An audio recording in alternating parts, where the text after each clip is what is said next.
Daddy Longlegs by J.A.N. Webster. Copyright 1912 by the Century Company. TOYOU. Blue Wednesday. The first Wednesday in every month was a perfectly awful day. A day to be awaited with dread, endured with courage and forgotten with haste. Every floor must be spotless, every chair dustless, and every bed without a wrinkle.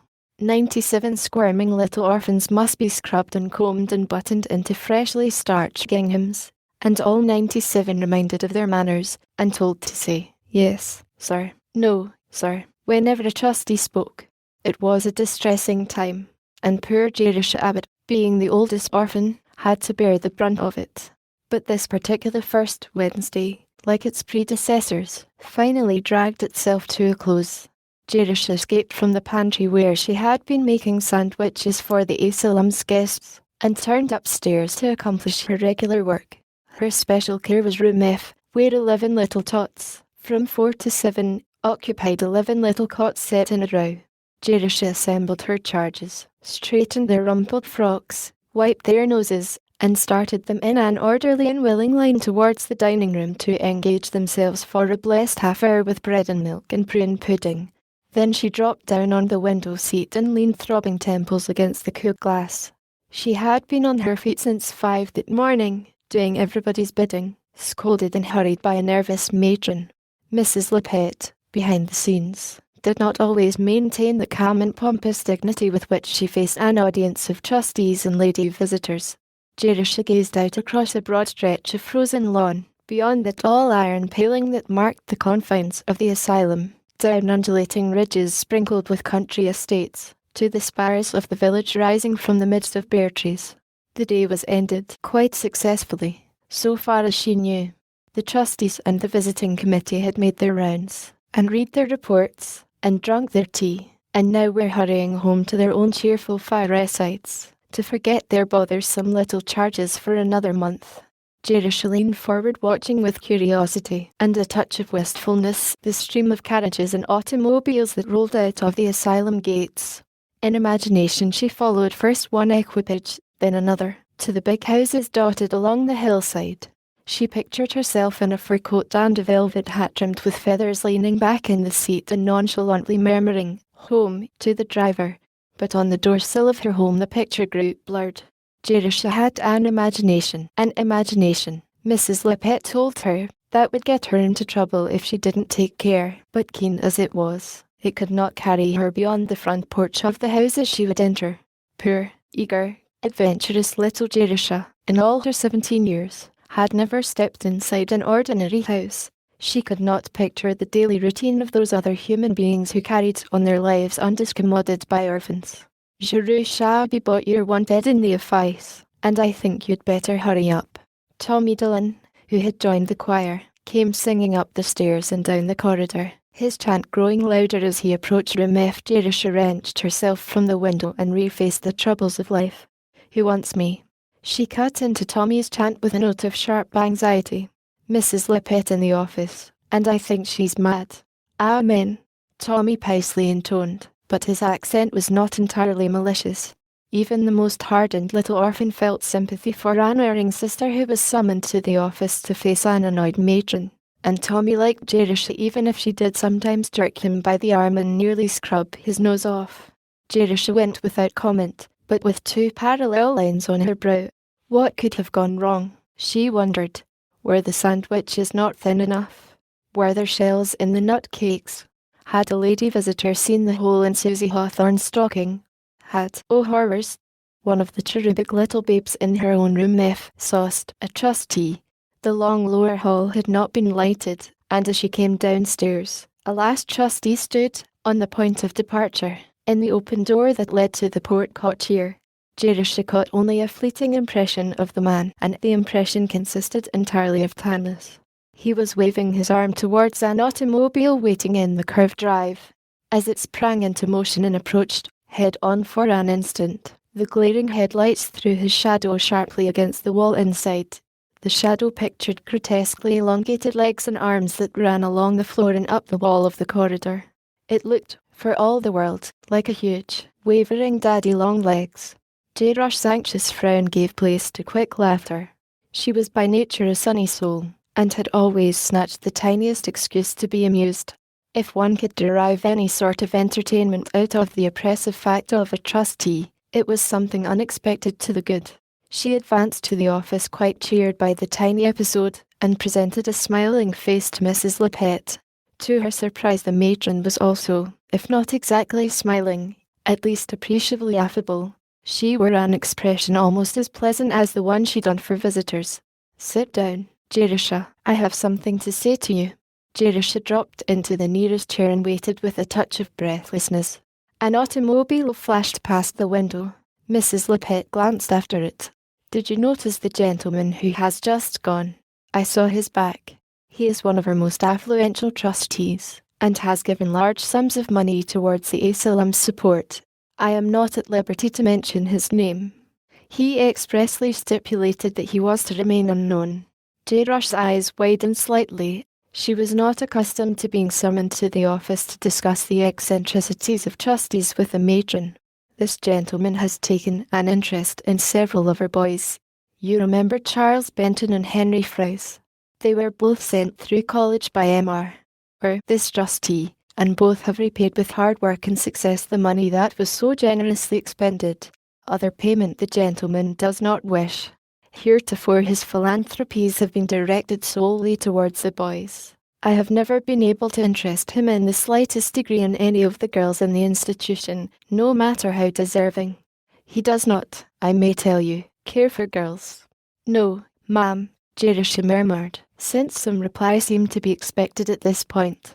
"Today at the regular meeting, the question of your future was brought up." Mrs. Lippett allowed a moment of silence to fall, then resumed in a slow, placid manner extremely trying to her hearer's suddenly tightened nerves. "Usually, as you know, the children are not kept after they are 16, but an exception was made in your case. You had finished your school at 14, and having done so well in your studies, not always, I must say, in your conduct, it was determined to let you go on in the village high school. Now you are finishing that, and of course the asylum cannot be responsible any longer for your support. As it is, you have had 2 years more than most." Mrs. Lippett overlooked the fact that Jerusha had worked hard for her board during those 2 years, that the convenience of the asylum had come first and her education second, that on days like the present she was kept at home to scrub. "As I say, the question of your future was brought up and your record was discussed, thoroughly discussed." Mrs. Lippett brought accusing eyes to bear upon the prisoner in the dock, and the prisoner looked guilty because it seemed to be expected, not because she could remember any strikingly black pages in her record. "Of course the usual disposition of one in your place would be to put you in a position where you could begin to work, but you have done well in school in certain branches. It seems that your work in English has even been brilliant. Miss Pritchard, who is on our visiting committee, is also on the school board. She has been talking with your rhetoric teacher, and made a speech in your favour. She also read aloud an essay that you had written entitled Blue Wednesday." J-Rush's guilty expression this time was not assumed. "It seemed to me that you showed little gratitude in holding up to ridicule the institution that has done so much for you. Had you not managed to be funny, I doubt if you would have been forgiven. But fortunately for you, Emma, that is, the gentleman who has just gone, appears to have an immoderate sense of humour. On the strength of that impertinent paper, he has offered to send you to college." "To college?" J-Rush's eyes grew big. Mrs. Lippett nodded. "He waited to discuss the terms with me. They are unusual. The gentleman, I may say, is erratic. He believes that you have originality, and he is planning to educate you to become a writer." "A writer?" J-Rush's mind was numbed. She could only repeat Mrs. Lippett's words. "That is his wish. Whether anything will come of it, the future will show. He is giving you a very liberal allowance, almost, for a girl who has never had any experience in taking care of money. Too liberal. But he planned the matter in detail, and I did not feel free to make any suggestions. You are to remain here through the summer, and Miss Pritchard has kindly offered to superintend your outfit. Your board and tuition will be paid directly to the college, and you will receive in addition, during the 4 years you are there, an allowance of $35 a month. This will enable you to enter on the same standing as the other students. The money will be sent to you by the gentleman's private secretary once a month, and in return, You will write a letter of acknowledgement once a month. That is, you are not to thank him for the money. He doesn't care to have that mentioned, but you are to write a letter telling of the progress in your studies and the details of your daily life. Just such a letter as you would write to your parents if they were living. These letters will be addressed to Mr. John Smith and will be sent in care of the secretary. The gentleman's name is not John Smith, but he prefers to remain unknown. To you he will never be anything but John Smith. His reason in acquiring the letters is that he thinks nothing so fosters facility in literary expression as letter writing. Since you have no family with whom to correspond, he desires you to write in this way. Also, he wishes to keep track of your progress. He will never answer your letters, nor in the slightest particular take any notice of them. He detests letter writing and does not wish you to become a burden. If any point should ever arise where an answer would seem to be imperative, such as in the event of your being expelled, which I trust will not occur, you may correspond with Mr. Griggs, his secretary. These monthly letters are absolutely obligatory on your part. They are the only payment that Mr. Smith requires, so you must be as punctilious in sending them as though it were a bill that you were paying. I hope that they will always be respectful in tone and will reflect credit on your training. You must remember that you are writing to a trustee of the John Grier Home. J. Rush's eyes longingly sought the door. Her head was in a whirl of excitement, and she wished only to escape from Mrs. Lippet's platitudes and think. She rose and took a tentative step backwards. Mrs. Lippet detained her with a gesture. It was an oratorical opportunity not to be slighted. I trust that you are properly grateful for this very rare good fortune that has befallen you. Not many girls in your position ever have such an opportunity to rise in the world. You must always remember. Yes, ma'am, thank you. I think, if that's all, I must go and sew a patch on Freddie Perkins's trousers. The door closed behind her, and Mrs. Lippet watched it with dropped jaw, her peroration in mid-air. The letters of Miss Jerusha Abbott to Mr. Daddy Long Legs Smith, 215 Fergan Hall, the 24th of September. Dear kind trustee who sends orphans to college, here I am. I travelled yesterday for 4 hours in a train. It's a funny sensation, isn't it? I never rode in one before. College is the biggest, most bewildering place. I get lost whenever I leave my room. I will write you a description later when I am feeling less muddled. Also, I will tell you about my lessons. Classes don't begin until Monday morning, and this is Saturday night. But I wanted to write a letter first just to get acquainted. It seems queer to be writing letters to somebody you don't know. It seems queer for me to be writing letters at all. I've never written more than 3 or 4 in my life, so please overlook it if these are not a model kind. Before leaving yesterday morning, Mrs. Lippet and I had a very serious talk. She told me how to behave all the rest of my life, and especially how to behave towards the kind gentleman who is doing so much for me. I must take care to be very respectful. But how can one be very respectful to a person who wishes to be called John Smith? Why couldn't you have picked out a name with a little personality? I might as well write letters to Dear Hitching Post or Dear Clothes Prop. I have been thinking about you a great deal this summer. Having somebody take an interest in me after all these years makes me feel as though I had found a sort of family. It seems as though I belong to somebody now, and it's a very comfortable sensation. I must say, however, that when I think about you, my imagination has very little to work upon. There are just 3 things that I know. You're tall. 2. You're rich. 3. You hate girls. I suppose I might call you Dear Mr. Girl Hater. Only that's rather insulting to me. Or Dear Mr. Rich Man, but that's insulting to you, as though money were the only important thing about you. Besides, being rich is such a very external quality. Maybe you won't stay rich all your life. Lots of very clever men get smashed up in Wall Street. But at least you will stay tall all your life. So I've decided to call you Dear Daddy Longlegs. I hope you won't mind. It's just a private pet name we won't tell Mrs. Lippet. The 10 o'clock bell is going to ring in 2 minutes. Our day is divided into sections by bells. We eat and sleep and study by bells. It's very enlivening. I feel like a fire horse all of the time. There it goes. Lights out. Good night. Observe with what precision I obey rules due to my training in the John Grier Home. Yours most respectfully, Jerusha Abbott to Mr. Daddy Longlegs Smith, the 1st of October. Dear Daddy Longlegs, I love college and I love you for sending me. I'm very, very happy and so excited every moment of the time that I can scarcely sleep. You can't imagine how different it is from the John Grier home. I never dreamed there was such a place in the world. I am feeling sorry for everybody who isn't a girl and who can't come here. I am sure the college you attended when you were a boy couldn't have been so nice. My room is up in a tower that used to be the contagious ward before they built the new infirmary. There are 3 other girls on the same floor of the tower, a senior who wears spectacles and is always asking us please to be a little more quiet, and 2 freshmen named Sally McBride and Julia Rutledge Pendleton. Sally has red hair and a turn-up nose and is quite friendly. Julia comes from one of the first families in New York and hasn't noticed me yet. They room together and the senior and I have singles. Usually freshmen can't get singles. They are very scarce, but I got one without even asking. I suppose the registrar didn't think it would be right to ask a properly brought-up girl to room with a foundling. You see, there are advantages. My room is on the northwest corner with 2 windows and a view. After you've lived in a ward for 18 years with 20 roommates, it is restful to be alone. This is the first chance I've ever had to get acquainted with Jerusha Abbott. I think I'm going to like her. Do you think you are? Tuesday they are organising the freshman basketball team and there's just a chance that I shall get in it.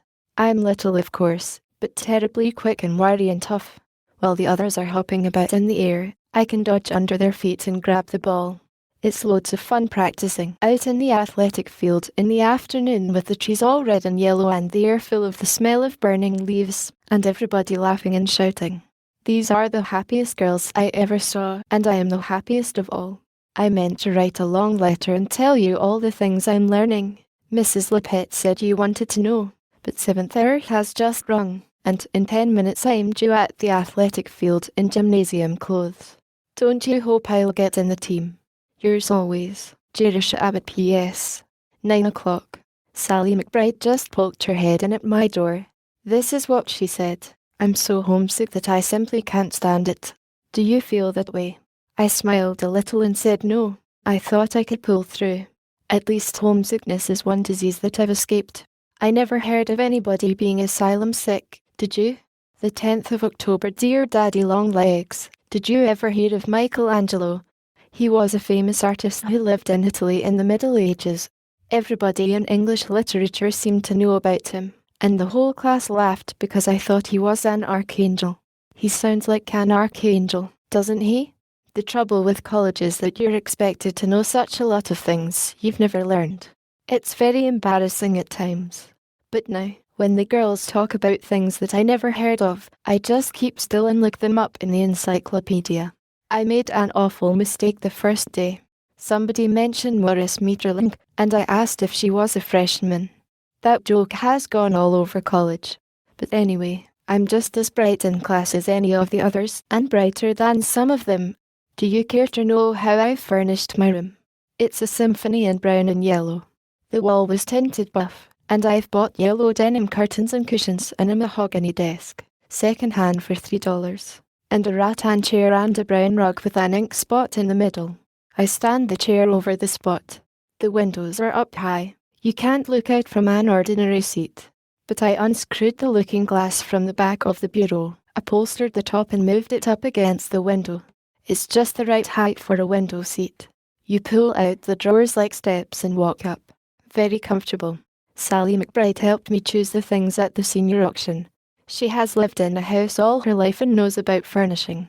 You can't imagine what fun it is to shop and pay with a real $5 bill and get some change when you've never had more than a few cents in your life.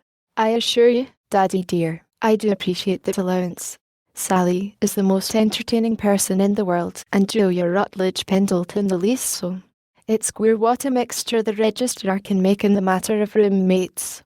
Sally thinks everything is funny, even flunking, and Julia is bored of everything. She never makes the slightest effort to be amiable. She believes that if you are a Pendleton, that fact alone admits you to heaven without any further examination. Julia and I were born to be enemies. And now I suppose you've been waiting very impatiently to hear what I am learning. Latin. Second Punic War. Hannibal and his forces pitched camp at Lake Rhasimnus last night. They prepared an ambuscade for the Romans, and a battle took place at the fourth watch this morning. Romans in retreat. 2. French. 24 pages of the Three Musketeers in third conjugation, irregular verbs. 3. Geometry. Finished cylinders, now doing cones. 4. English. Studying exposition. My style improves daily in clearness and brevity. The physiology. Reach the digestive system. Bile and the pancreas next time. Yours. On the way to being educated, Jerusha Abbott P.S. I hope you never touch alcohol, Daddy. It does dreadful things to your liver. Wednesday. Dear Daddy Longlegs, I've changed my name. I'm still Jerusha in the catalogue, but I'm Judy everywhere else. It's really too bad, isn't it, to have to give yourself the only pet name you ever had? I didn't quite make up the Judy though. That's what Freddie Perkins used to call me before he could talk plainly. I wish Mrs. Lippett would use a little more ingenuity about choosing babies' names. She gets the last names out of the telephone book you'll find Abbott on the first page, and she picks the Christian names up anywhere. She got Jerusha from a tombstone. I've always hated it, but I rather like Judy. It's such a silly name.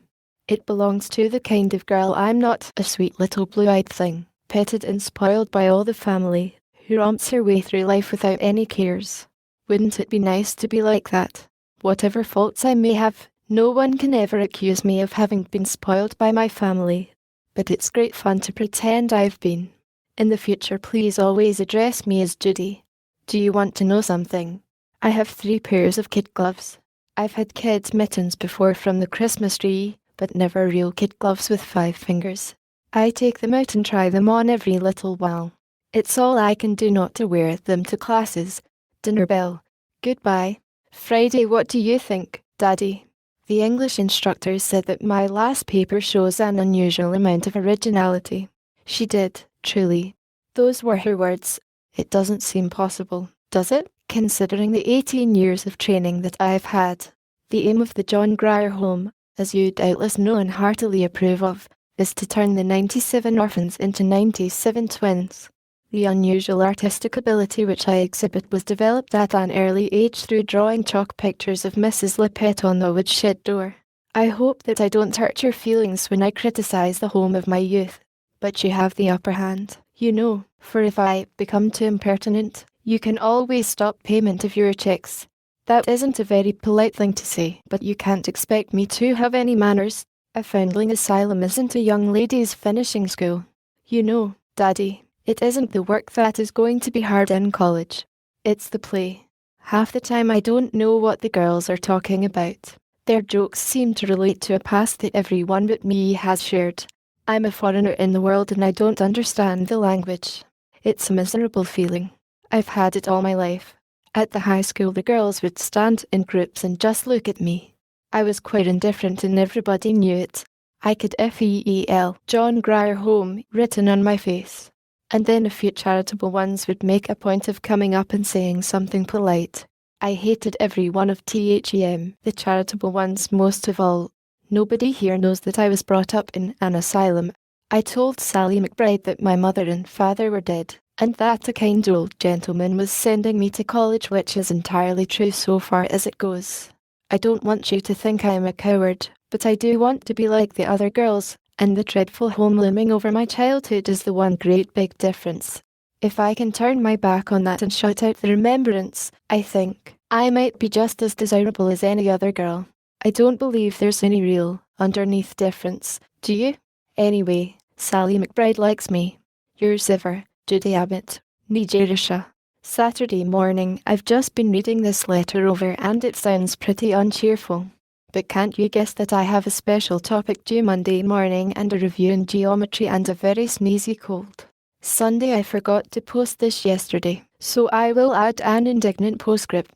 We had a bishop this morning, and WHAT do you think he said? The most beneficent promise made us in the Bible is this: the poor you have always with you.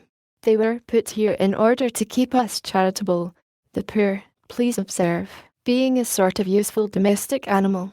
If I hadn't grown into such a perfect lady, I should have gone up after service and told him what I thought. The 25th of October, dear Daddy Longlegs. I'm in the basketball team and you ought to see the bruise on my left shoulder. It's blue and mahogany with little streaks of orange.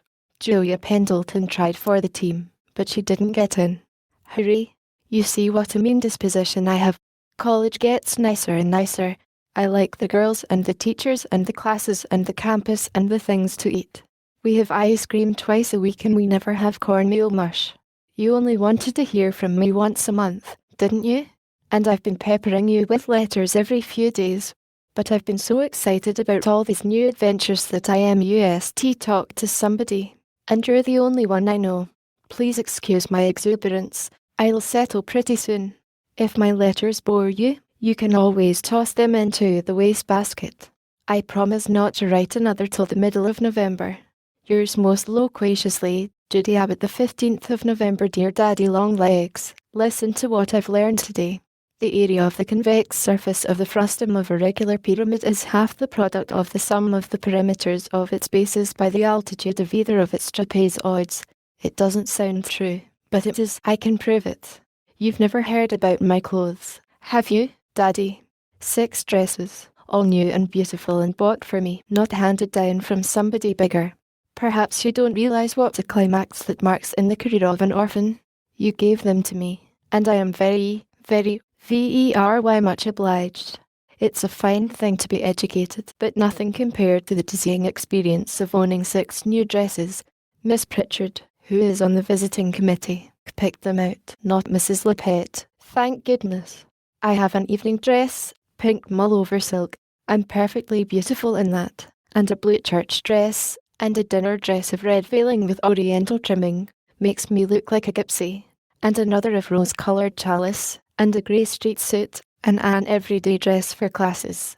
That wouldn't be an awfully big wardrobe for Julia Rutledge Pendleton, perhaps, but for Jerusha Abbott, oh, my, I suppose you're thinking now what a frivolous, shallow little beast she is, and what a waste of money to educate a girl. But, Daddy, if you'd been dressed in checked ginghams all your life, you'd appreciate how I feel. And when I started to the high school, I entered upon another period even worse than the checked ginghams, the poor box. You can't know how I dreaded appearing in school in those miserable poor box dresses. I was perfectly sure to be put down in class next to the girl who first owned my dress, and she would whisper and giggle and point it out to the others. The bitterness of wearing your enemy's cast-off clothes eats into your soul. If I wore silk stockings for the rest of my life, I don't believe I could obliterate the scar. Latest war bulletin. News from the scene of action. At the 4th watch on Thursday the 13th of November, Hannibal routed the advance guard of the Romans and led the Carthaginian forces over the mountains into the plains of Casilinum. A cohort of light-armed Numidians engaged the infantry of Quintus Fabius Maximus. 2 battles and light skirmishing. Romans repulsed with heavy losses. I have the honour of being your special correspondent from the front, J. Abbott P.S. I know I'm not to expect any letters in return, and I've been warned not to bother you with questions. But tell me, Daddy, just this once, are you awfully old or just a little old? And are you perfectly bald or just a little bald? It is very difficult thinking about you in the abstract like a theorem in geometry, given a tall rich man who hates girls, but is very generous to one quite impertinent girl. What does he look like? R.S.V.B. The 19th of December, dear Daddy Longlegs. You never answered my question, and it was very important. Are you bald? I have it planned exactly what you look like very satisfactorily until I reach the top of your head, and then I am stuck. I can't decide whether you have white hair or black hair or sort of sprinkly grey hair or maybe none at all. Here is your portrait, but the problem is, shall I add some hair? Would you like to know what colour your eyes are? They're grey, and your eyebrows stick out like a porch roof, beetling, they're called in novels. And your mouth is a straight line with a tendency to turn down at the corners. Oh, you see, I know. You're a snappy old thing with a temper. Chapel bell, 9:45 p.m. I have a new unbreakable rule. Never to study at night no matter how many written reviews are coming in the morning. Instead, I read just plain books. I have 2, You know, because there are 18 blank years behind me. You wouldn't believe, Daddy, what an abyss of ignorance my mind is. I am just realizing the depths myself. The things that most girls with a properly assorted family and a home and friends and a library know by absorption, I have never heard of. For example, I never read Mother Goose or David Copperfield or Ivanhoe or Cinderella or Bluebeard or Robinson Crusoe or Jane Eyre or Alice in Wonderland or a word of Rudyard Kipling. I didn't know that Henry VIII was married more than once or that Shelley was a poet. I didn't know that people used to be monkeys and that the Garden of Eden was a beautiful myth. I didn't know that RLS stood for Robert Louis Stevenson or that George Eliot was a lady. I had never seen a picture of the Mona Lisa and, it's true but you won't believe it, I had never heard of Sherlock Holmes. Now, I know all of these things and a lot of others besides, but you can see how much I need to catch up. And oh, but it's fun. I look forward all day to evening, and then I put an engaged on the door and get into my nice red bathrobe and furry slippers and pile all the cushions behind me on the couch, and light the brass student lamp at my elbow, and read and read and read. One book isn't enough. I have 4 going at once. Just now, there are Tennyson's poems and Vanity Fair and Kipling's Plain Tales and Don't Laugh, Little Women. I find that I am the only girl in college who wasn't brought up on Little Women. I haven't told anybody though. That would stamp me as queer. I just quietly went and bought it with $1.12 of my last month's allowance. And the next time somebody mentions pickled limes, I'll know what she is talking about. 10 o'clock bell. This is a very interrupted letter. Saturday, sir. I have the honour to report fresh explorations in the field of geometry. On Friday last we abandoned our former works in parallelepipeds and proceeded to truncated prisms. We are finding the road rough and very uphill. Sunday the Christmas holidays begin next week and the trunks are up. The corridors are so filled up that you can hardly get through, and everybody is so bubbling over with excitement that studying is getting left out. I'm going to have a beautiful time in vacation. There's another freshman who lives in Texas staying behind, and we are planning to take long walks and if there's any ice, learn to skate. Then there is still the whole library to be read and 3 empty weeks to do it in. Goodbye, Daddy. I hope that you're feeling as happy as I am. Yours ever, Judy P.S. Don't forget to answer my question. If you don't want the trouble of writing, have your secretary telegraph. He can just say, Mr. Smith is quite bald, or Mr. Smith is not bald, or Mr. Smith has white hair. And you can deduct the 25 cents out of my allowance. Goodbye till January, and a Merry Christmas. Towards the end of the Christmas vacation. Exact date unknown. Dear Daddy Longlegs, is it snowing where you are? All the world that I see from my tower is draped in white and the flakes are coming down as big as popcorns. It's late afternoon, the sun is just setting, a cold yellow colour, behind some colder violet hills, and I am up in my window seat using the last light to write to you. Your 5 gold pieces were a surprise. I'm not used to receiving Christmas presents. You have already given me such lots of things, everything I have. You know that I don't quite feel that I deserve extras, but I like them just the same. Do you want to know what I bought with my money? A silver watch in a leather case to wear on my wrist and get me to recitations in time. 2. Matthew Arnold's poems. 3. A hot water bottle. 4. A steamer rug. My tower is cold. 500 sheets of yellow manuscript paper. I'm going to commence being an author pretty soon. 6. A dictionary of synonyms, to enlarge the author's vocabulary. 7. I don't much like to confess this last item, but I will. A pair of silk stockings. And now, Daddy, never say I don't tell all. It was a very low motive, if you must know it, that prompted the silk stockings. Julia Pendleton comes into my room to do geometry, and she sits cross-legged on the couch and wears silk stockings every night. But just wait, as soon as she gets back from vacation I shall go in and sit on her couch in my silk stockings. You see, Daddy, the miserable creature that I am, but at least I'm honest. And you knew already, from my asylum record, that I wasn't perfect, didn't you? To recapitulate, that's the way the English instructor begins every other sentence. I am very much obliged for my 7 presents. I'm pretending to myself that they came in a box from my family in California.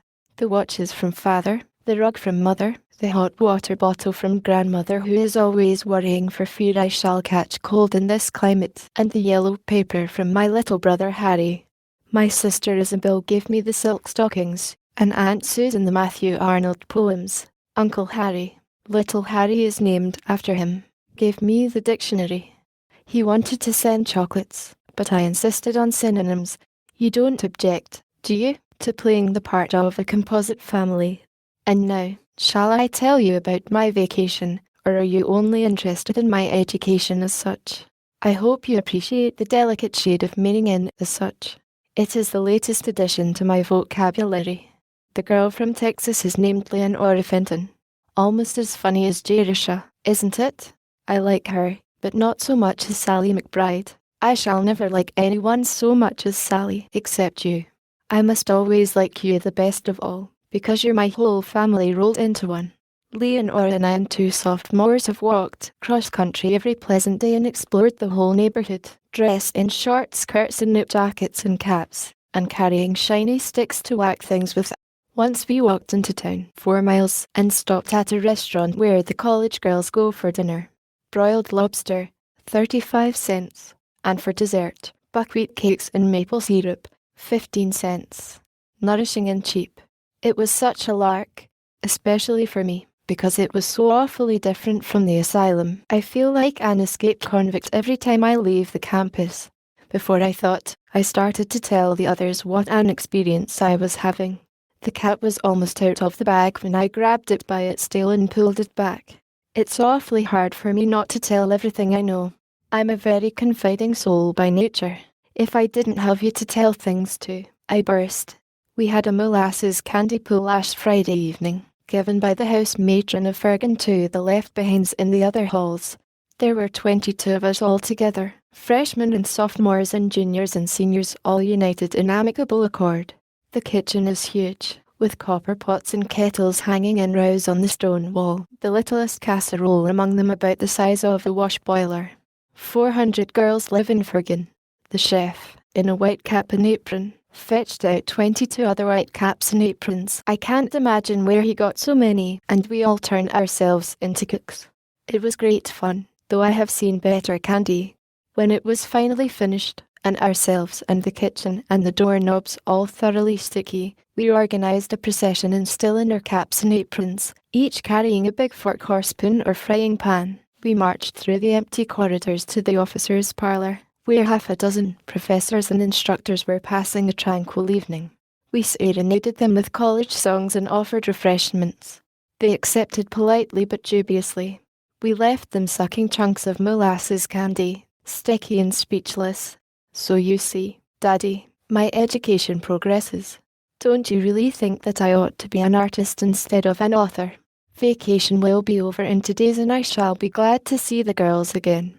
My tower is just a trifle lonely. When 9 people occupy a house that was built for 400, they do rattle around a bit. 11 pages, poor Daddy. You must be tired. I meant this to be just a short little thank you note, but when I get started I seem to have a ready pen. Goodbye, and thank you for thinking of me. I should be perfectly happy except for one little threatening cloud on the horizon. Examinations come in February. Yours with love, Judy P.S. Maybe it isn't proper to send love. If it isn't, please excuse. But I must love somebody and there's only you and Mrs. Lippett to choose between. So you see, you'll HAVE to put up with it, Daddy dear, because I can't love her. On the eve, dear Daddy, long legs, you should see the way this college is studying. We've forgotten we ever had a vacation. 57 irregular verbs have I introduced to my brain in the past 4 days. I'm only hoping they'll stay till after examinations. Some of the girls sell their textbooks when they're through with them, but I intend to keep mine. Then after I've graduated I shall have my whole education in a row in the bookcase, and when I need to use any detail, I can turn to it without the slightest hesitation. So much easier and more accurate than trying to keep it in your head. Julia Pendleton dropped in this evening to pay a social call, and stayed a solid hour. She got started on the subject of family, and I couldn't switch her off. She wanted to know what my mother's maiden name was. Did you ever hear such an impertinent question to ask of a person from a foundling asylum? I didn't have the courage to say I didn't know, so I just miserably plumped on the first name I could think of, and that was Montgomery. Then she wanted to know whether I belonged to the Massachusetts Montgomerys or the Virginia Montgomerys. Her mother was a Rutherford. The family came over in the Ark, and were connected by marriage with Henry VIII. On her father's side they date back further than Adam. On the topmost branches of her family tree there's a superior breed of monkeys with very fine silky hair and extra long tails. I meant to write you a nice, cheerful, entertaining letter tonight, but I'm too sleepy and scared. The freshman's lot is not a happy one. Yours, about to be examined, Judy Abbott. Sunday. Dearest Daddy Longlegs, I have some awful news to tell you, but I won't begin with it. I'll try to get you in a good humour first. Jerusha Abbott has commenced to be an author. A poem entitled From My Tower appears in the February Monthly on the first page, which is a very great honour for a freshman. My English instructor stopped me on the way out from chapel last night, and said it was a charming piece of work except for the 6th line, which had too many feet. I will send you a copy in case you care to read it. Let me see if I can't think of something else pleasant. Oh, yes. I'm learning to skate, and can glide about quite respectably all by myself. Also I've learned how to slide down a rope from the roof of the gymnasium, and I can vault a bar 3 feet and 6 inches high. I hope shortly to pull up to 4 feet. We had a very inspiring sermon this morning preached by the Bishop of Alabama. His text was, "Judge not that ye be not judged." It was about the necessity of overlooking mistakes in others, and not discouraging people by harsh judgments. I wish you might have heard it. This is the sunniest, most blinding winter afternoon, with icicles dripping from the fir trees and all the world bending under a weight of snow, except me, and I'm bending under a weight of sorrow. Now for the news. Courage, Judy. You must tell. Are you surely in a good humour? I failed in mathematics and Latin prose. I am tutoring in them, and will take another examination next month. I'm sorry if you're disappointed, but otherwise I don't care a bit because I've learned such a lot of things not mentioned in the catalogue. I've read 17 novels and bushels of poetry, really necessary novels like Vanity Fair and Richard Feverel and Alice in Wonderland.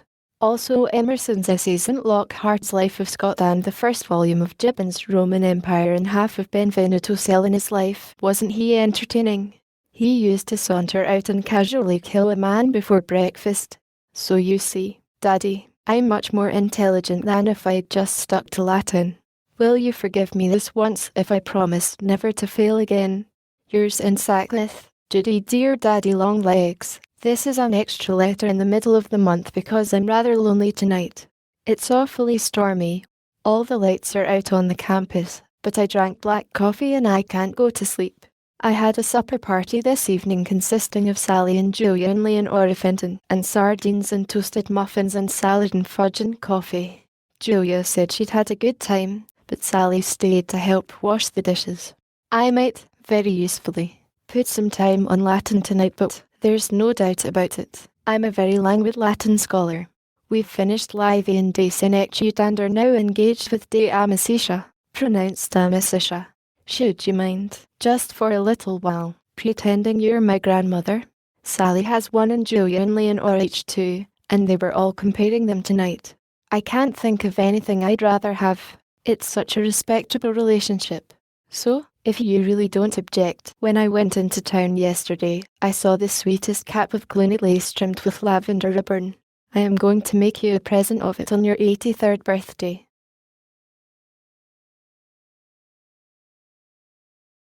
That's the clock in the chapel tower striking 12.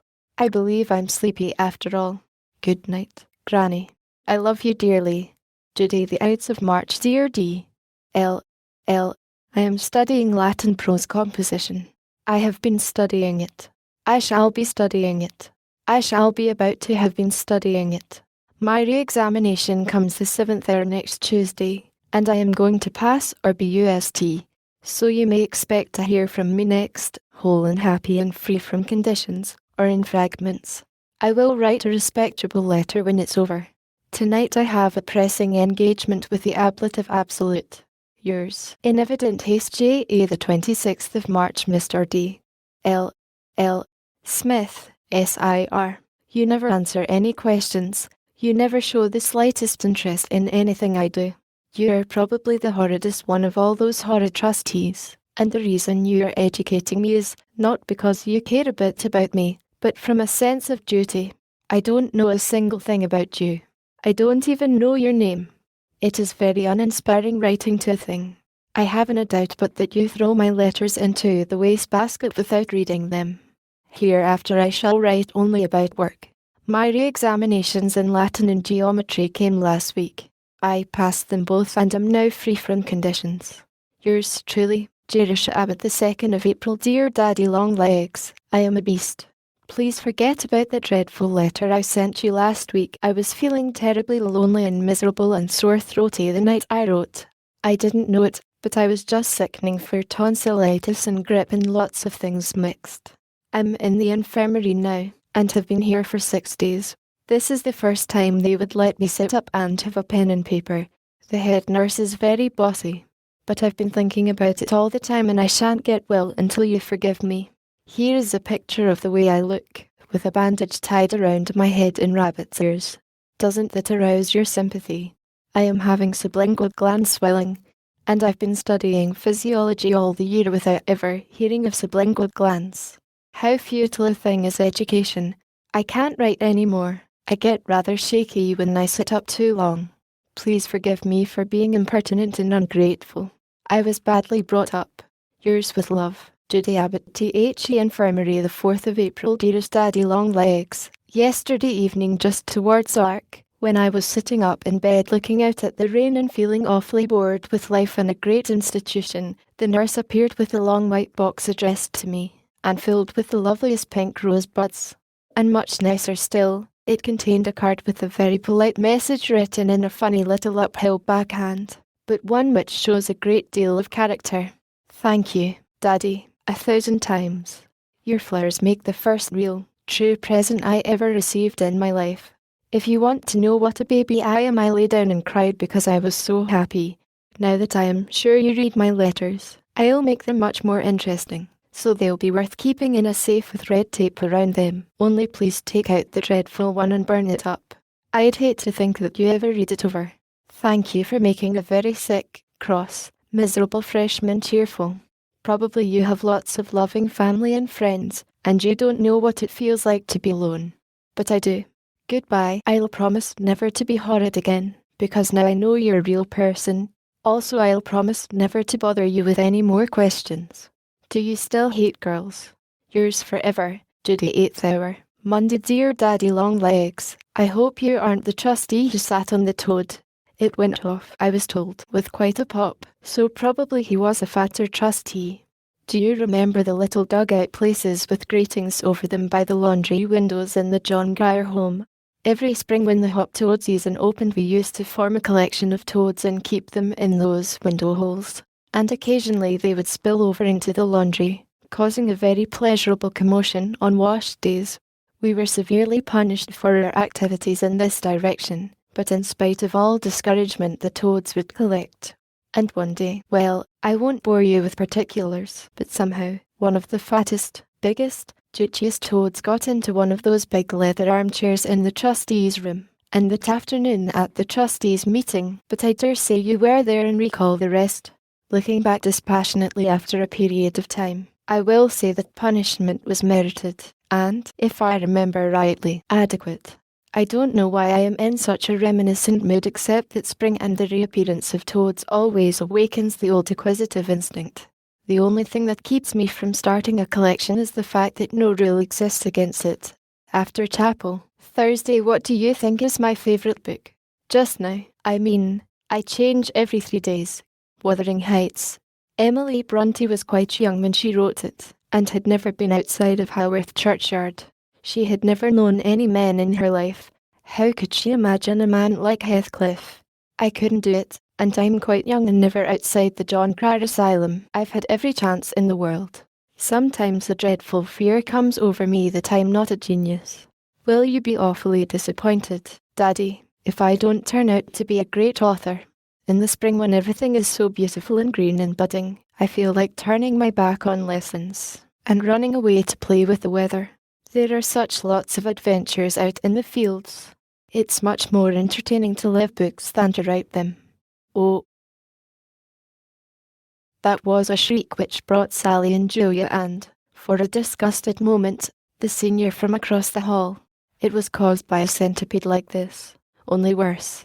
Just as I had finished the last sentence and was thinking what to say next, plump, it fell off the ceiling and landed at my side. I tipped the cups off the tea table in trying to get away. Sally whacked it with the back of my hairbrush, which I shall never be able to use again, and killed the front end, but the rear 50 feet ran under the bureau and escaped. This dormitory, owing to its age and ivy-covered walls, is full of centipedes. They are dreadful creatures. I'd rather find a tiger under the bed. Friday, 9:30 p.m. Such a lot of troubles. I didn't hear the rising bell this morning. Then I broke my shoestring while I was hurrying to dress and dropped my collar button down my neck. I was late for breakfast and also for first hour recitation. I forgot to take any blotting paper and my fountain pen leaked. In trigonometry, the professor and I had a disagreement touching a little matter of logarithms. On looking it up, I found that she was right. We had mutton stew and pie plant for lunch. Hate both. They taste like the asylum. The post brought me nothing but bills. Though I must say that I never do get anything else. My family are not the kind that write. In English class this afternoon, we had an unexpected written lesson. This was it? I asked no other thing. No other was denied. I offered being for it. The mighty merchant smiled. Brazil. He twirled a button without a glance my way. But, madam, is there nothing else that we can show today? That is a poem. I don't know who wrote it or what it means. It was simply printed out on the blackboard when we arrived and we were ordered to comment upon it. When I read the first verse I thought I had an idea. The mighty merchant was a divinity who distributes blessings in return for virtuous deeds. But when I got to the second verse and found him twirling a button, it seemed a blasphemous supposition, and I hastily changed my mind. The rest of the class was in the same predicament, and there we sat for 3/4 of an hour with blank paper and equally blank minds. Getting an education is an awfully wearing process, but this didn't end the day. There's worse to come. It rained so we couldn't play golf, but had to go to gymnasium instead. The girl next to me banged my elbow with an Indian club. I got home to find that the box with my new blue spring dress had come, and the skirt was so tight that I couldn't sit down. Friday's sweeping day, and the maid had mixed all the papers on my desk. We had tombstone for dessert. Milk and gelatin flavoured with vanilla. We were kept in chapel 20 minutes later than usual to listen to a speech about womanly women.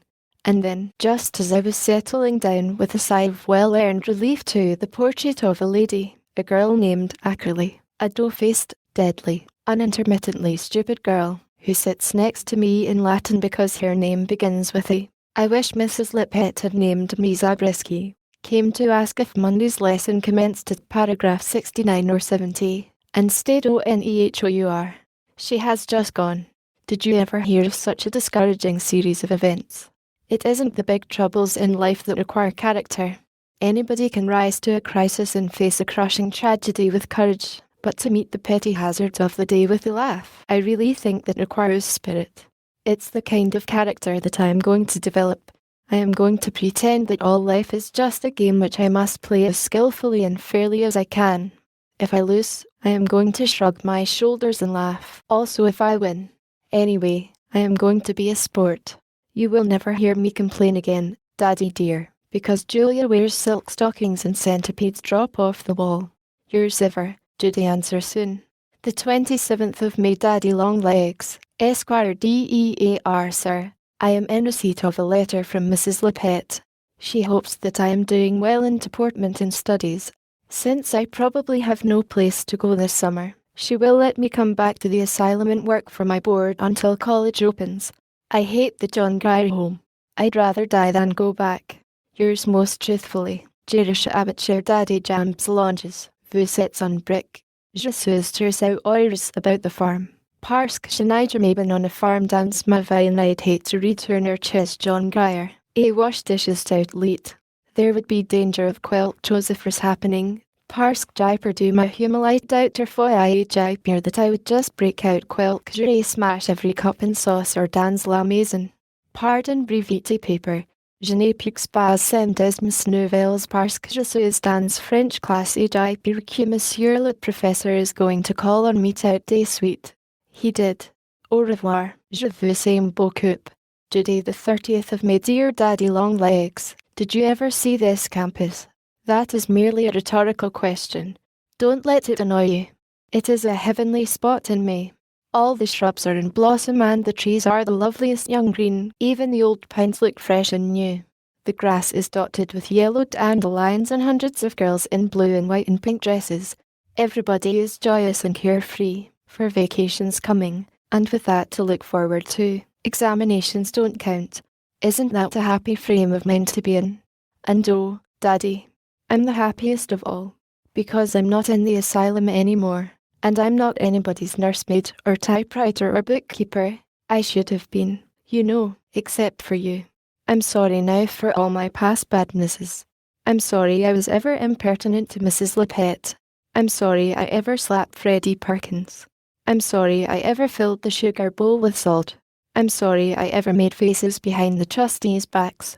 I'm going to be good and sweet and kind to everybody because I'm so happy. And this summer I'm going to write and write and write and begin to be a great author.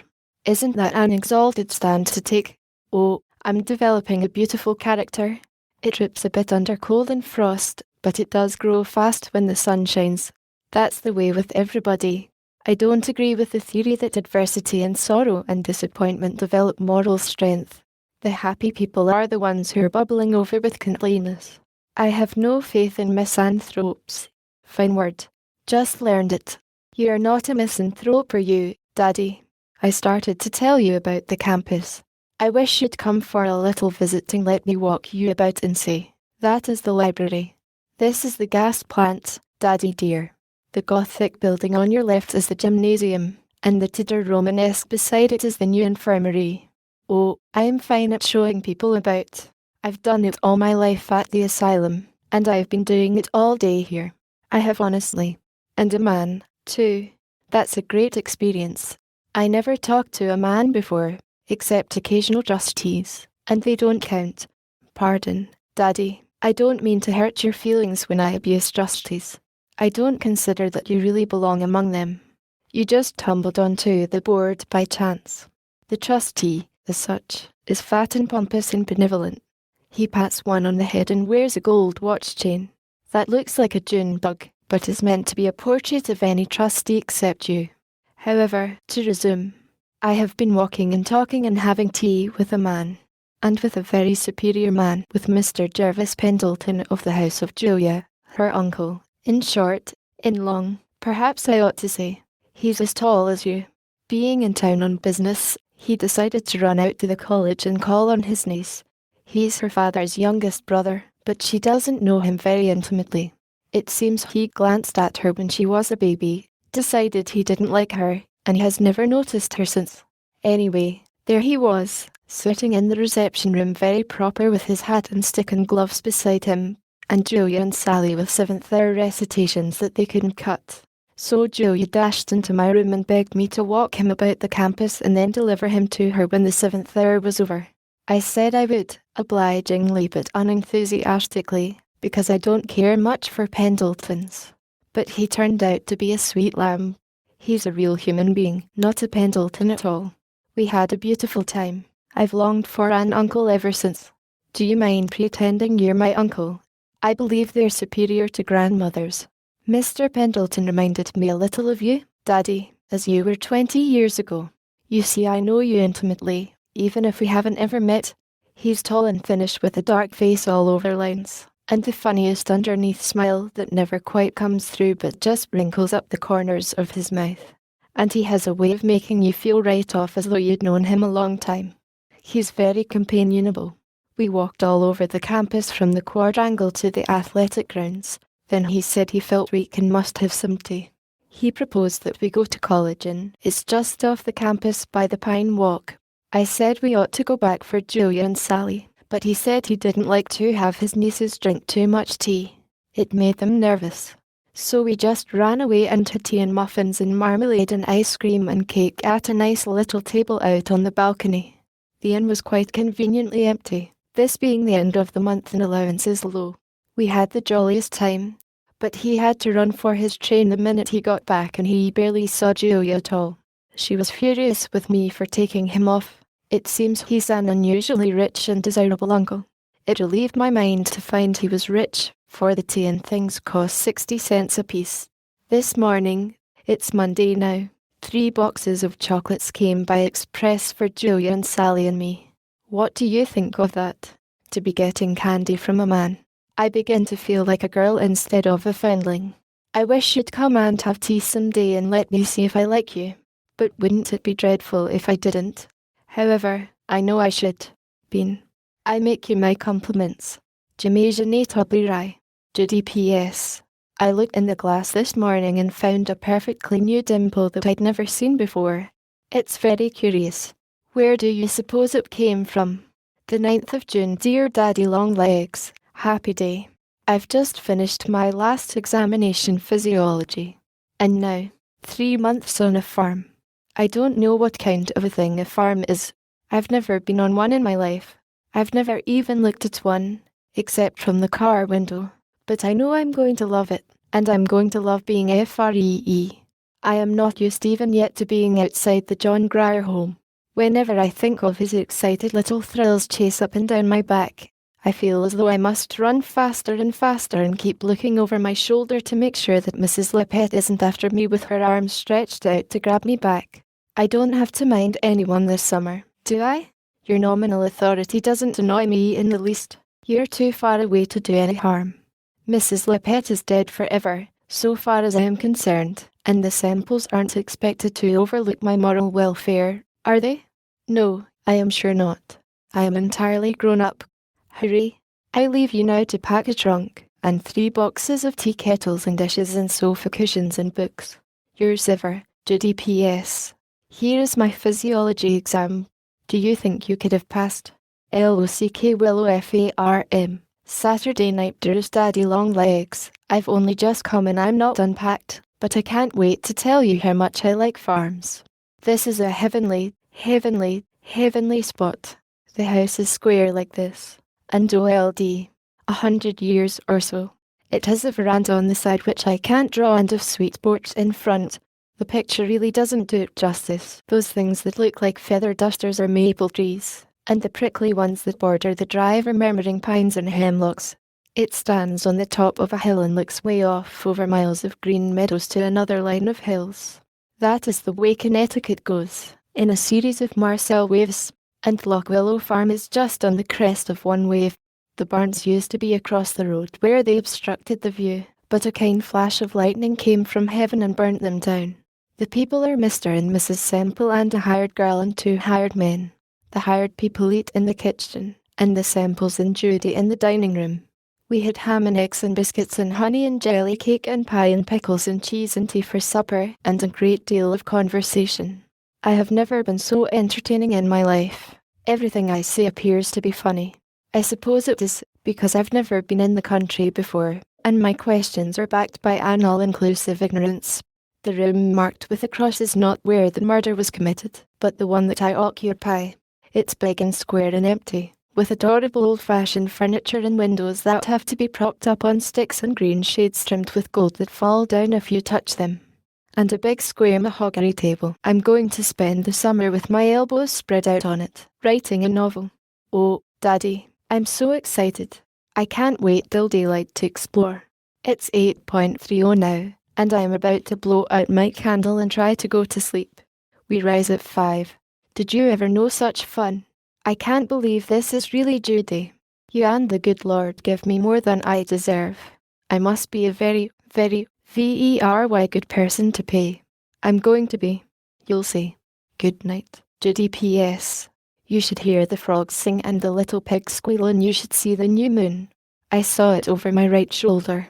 Lock Willow, the 12th of July, dear Daddy Longlegs. How did your secretary come to know about Lock Willow? That isn't a rhetorical question. I am awfully curious to know. For listen to this. Mr. Jervis Pendleton used to own this farm, but now he has given it to Mrs. Semple, who was his old nurse. Did you ever hear of such a funny coincidence? She still calls him Master Jervy and talks about what a sweet little boy he used to be. She has one of his baby curls put away in a box, and it is red, or at least reddish. Since she discovered it, I know him. I have risen very much in her opinion. Knowing a member of the Pendleton family is the best introduction one can have at Lock Willow.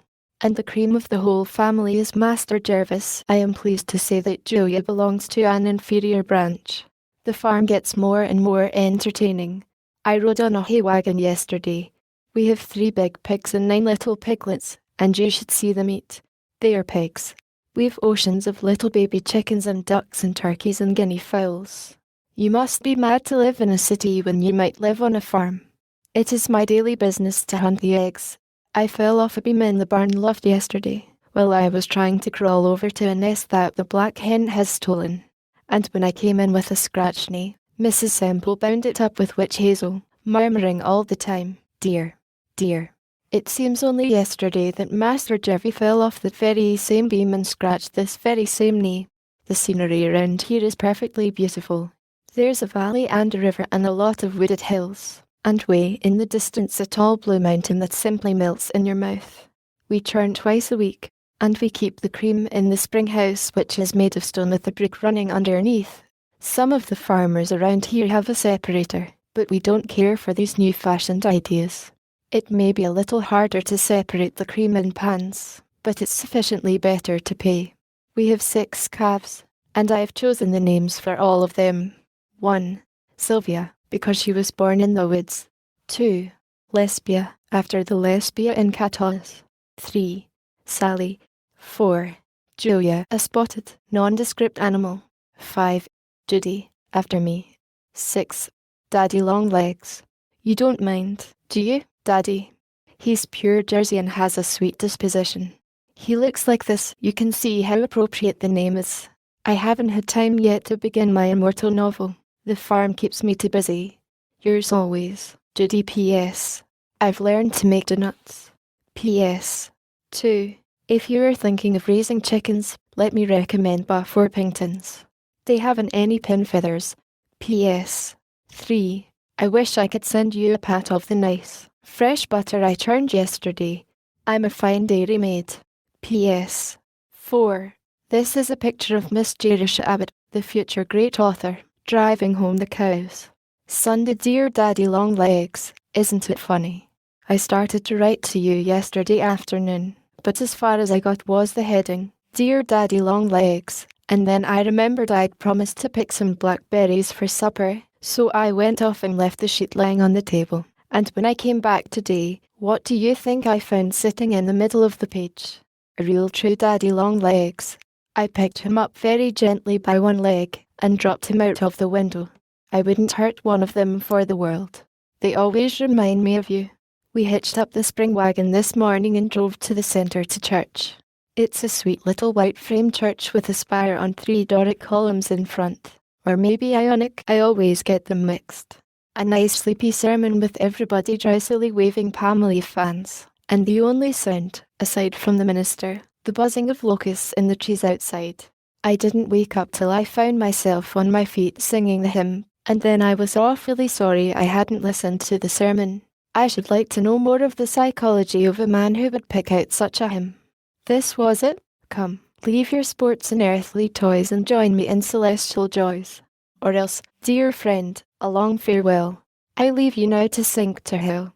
I find that it isn't safe to discuss religion with the Semples, their God, whom they have inherited intact from their remote Puritan ancestors, is a narrow, irrational, unjust, mean, revengeful, bigoted person. Thank heaven I don't inherit God from anybody. I am free to make mine up as I wish him. He's kind and sympathetic and imaginative and forgiving and understanding, and he has a sense of humour. I like the Semples immensely. Their practice is so superior to their theory. They are better than their own God.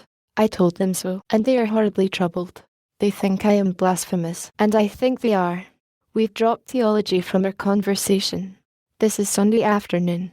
A massot, hired man, in a purple tie and some bright yellow buckskin gloves, very red and shaved, has just driven off with Carrie, hired girl, in a big hat trimmed with red roses and a blue muslin dress and her hair curled as tight as it will curl. Amasa spent all the morning washing the buggy, and Carrie stayed home from church ostensibly to cook the dinner, but really to iron the muslin dress. In 2 minutes more when this letter is finished I am going to settle down to a book which I found in the attic. It's entitled, On the Trail, and sprawled across the front page in a funny little boy hand. Jervis Pendleton, if this book should ever roam, box its ears and send it home. He spent the summer here once after he had been ill, when he was about 11 years old, and he left On the Trail behind. It looks well read, the marks of his grimy little hands are frequent. Also in a corner of the attic there is a water wheel and a windmill and some bows and arrows. Mrs. Semple talks so constantly about him that I begin to believe he really lives, not a grown man with a silk hat and walking stick, but a nice, dirty, tousle-headed boy who clatters up the stairs with an awful racket, and leaves the screen doors open, and is always asking for cookies, and getting them, too, if I know Mrs. Semple. He seems to have been an adventurous little soul, and brave and truthful. I'm sorry to think he is a Pendleton. He was meant for something better. We're going to begin threshing oats tomorrow. A steam engine is coming and 3 extra men. It grieves me to tell you that Buttercup, the spotted cow with one horn, mother of Lesbia, has done a disgraceful thing. She got into the orchard Friday evening and ate apples under the trees, and ate until they went to her head. For 2 days she has been perfectly dead drunk. That is the truth I am telling. Did you ever hear anything so scandalous? Sir, I remain, your affectionate orphan, Judy Abbott P.S. Indians in the first chapter and highwaymen in the second. I hold my breath. What can the third contain? Red hog leapt 20 feet in the air and bit the dust. That is the subject of the frontispiece. Aren't Judy and Jervy having fun? The 15th of September, dear Daddy. I was weighed yesterday on the flour scales in the general store at the Cummers. I've gained 9 pounds. Let me recommend Loch Willow as a health resort. Yours ever, Judy, dear Daddy Longlegs. Behold me, a sophomore. I came up last Friday, sorry to leave Loch Willow, but glad to see the campus again. It is a pleasant sensation to come back to something familiar. I am beginning to feel at home in college, and in command of the situation. I am beginning, in fact, to feel at home in the world as though I really belonged to it and had not just crept in on sufferance. I don't suppose you understand in the least what I am trying to say. A person important enough to be a trustee can't appreciate the feelings of a person unimportant enough to be a foundling. And now, Daddy, listen to this. Whom do you think I am rooming with? Sally McBride and Julia Rutledge Pendleton. It's the truth. We have a study and 3 little bedrooms. Voila! Sally and I decided last spring that we should like to room together, and Julia made up her mind to stay with Sally. Why? I can't imagine, for they are not a bit alike, but the Pendletons are naturally conservative and inimical. Fine word. To change. Anyway, here we are. Think of Jerusha Abbott, late of the John Grier Home for Orphans, rooming with a Pendleton. This is a democratic country. Sally is running for class president, and unless all signs fail, she is going to be elected. Such an atmosphere of intrigue, you should see what politicians we are. Oh, I tell you, Daddy, when we women get our rights, you men will have to look alive in order to keep yours. Election comes next Saturday, and we're going to have a torchlight procession in the evening, no matter who wins. I am beginning chemistry, a most unusual study. I've never seen anything like it before. Molecules and atoms are the material employed, but I'll be in a position to discuss them more definitely next month. I am also taking argumentation and logic, also history of the whole world, also plays of William Shakespeare, also French. If this keeps up many years longer, I shall become quite intelligent. I should rather have elected economics than French, but I didn't dare, because I was afraid that unless I re-elected French, the professor would not let me pass. As it was, I just managed to squeeze through the June examination. But I will say that my high school preparation was not very adequate. There's one girl in the class who chatters away in French as fast as she does in English. She went abroad with her parents when she was a child, and spent 3 years in a convent school. You can imagine how bright she is compared with the rest of us. Irregular verbs are mere playthings. I wish my parents had chucked me into a French convent when I was little instead of a foundling asylum. Oh no, I don't either. Because then maybe I should never have known you. I'd rather know you than French. Goodbye, Daddy. I must call on Harriet Martin now, and, having discussed the chemical situation, casually drop a few thoughts on the subject of our next president.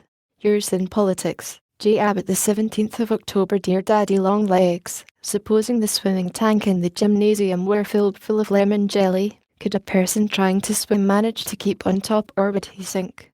We were having lemon jelly for dessert when the question came up. We discussed it heatedly for half an hour and it's still unsettled. Sally thinks that she could swim in it, but I am perfectly sure that the best swimmer in the world would sink. Wouldn't it be funny to be drowned in lemon jelly? Two other problems are engaging the attention of our table. First, what shape are the rooms in an octagon house?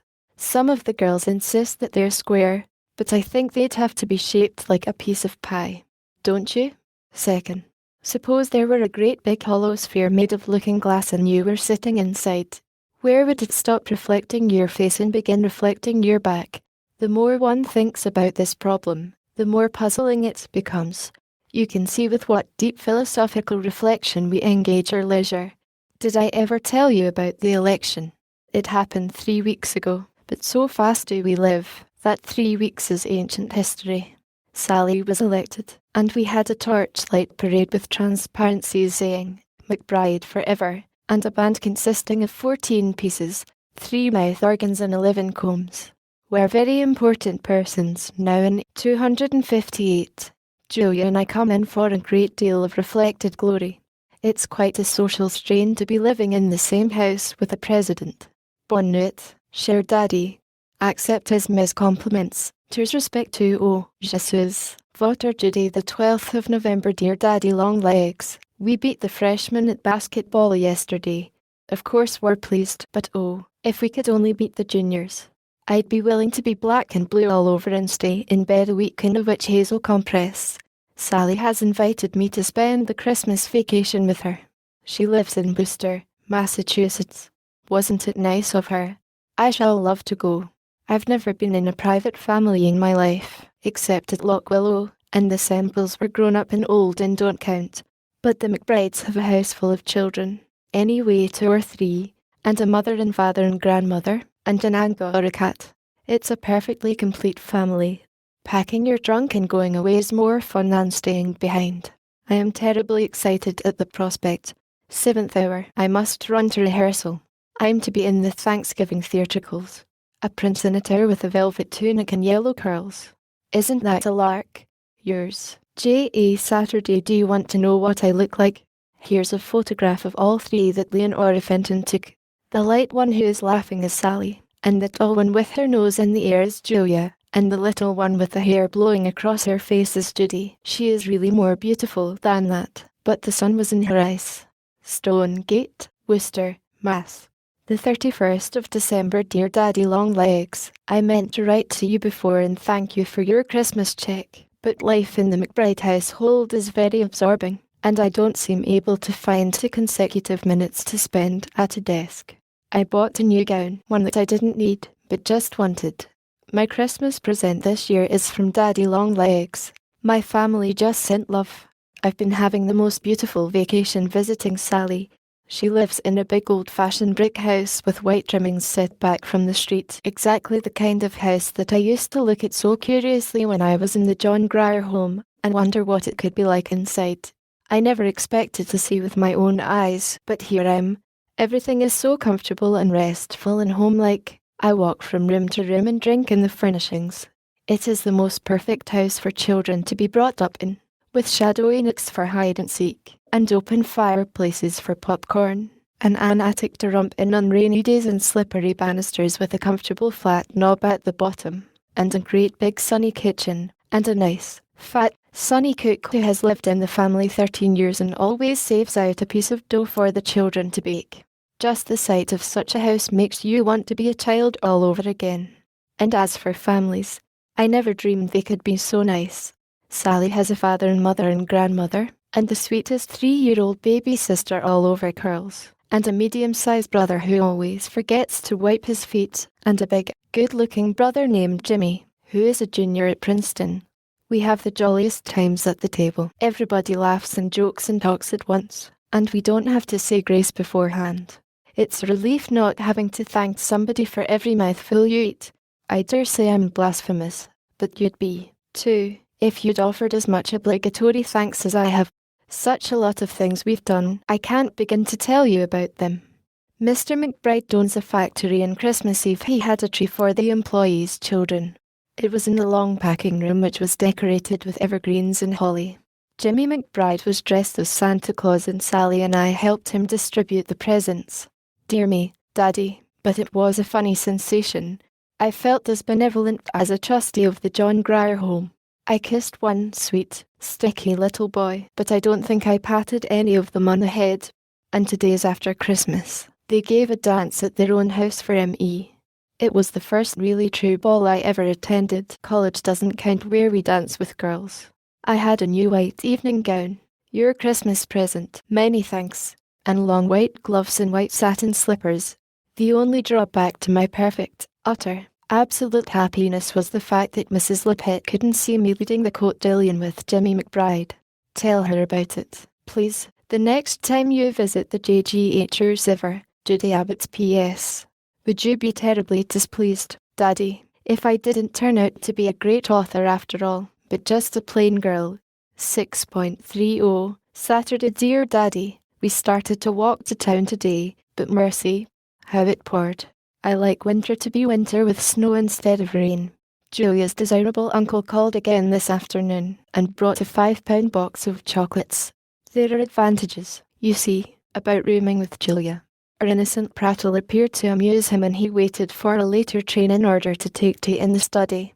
We had an awful lot of trouble getting permission. It's hard enough entertaining fathers and grandfathers, but uncles are a step worse. And as for brothers and cousins, they are next to impossible.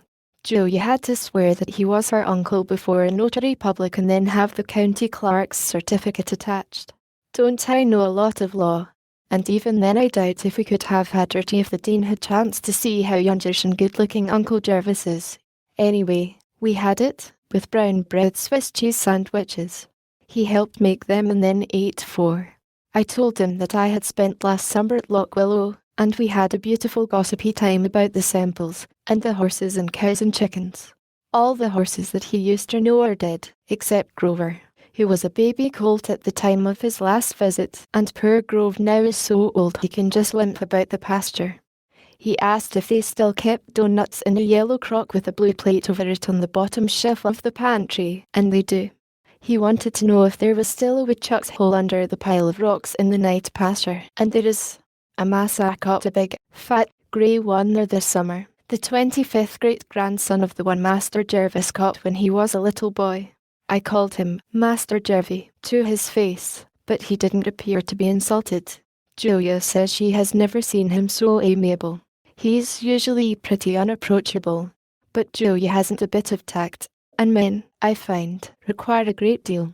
They purr if you rub them the right way and spit if you don't. That isn't a very elegant metaphor. I mean it figuratively. We're reading Marie Bashkirtseff's journal. Isn't it amazing? Listen to this. Last night I was seized by a fit of despair that found utterance in moans, and that finally drove me to throw the dining room clock into the sea. It makes me almost hope I am not a genius. They must be very wearing to have about, and awfully destructive to the furniture. Mercy, how it keeps pouring. We shall have to swim to chapel tonight. Yours ever, Judy, the 20th of January. Dear Daddy Longlegs, did you ever have a sweet baby girl who was stolen from the cradle in infancy? Maybe I am she.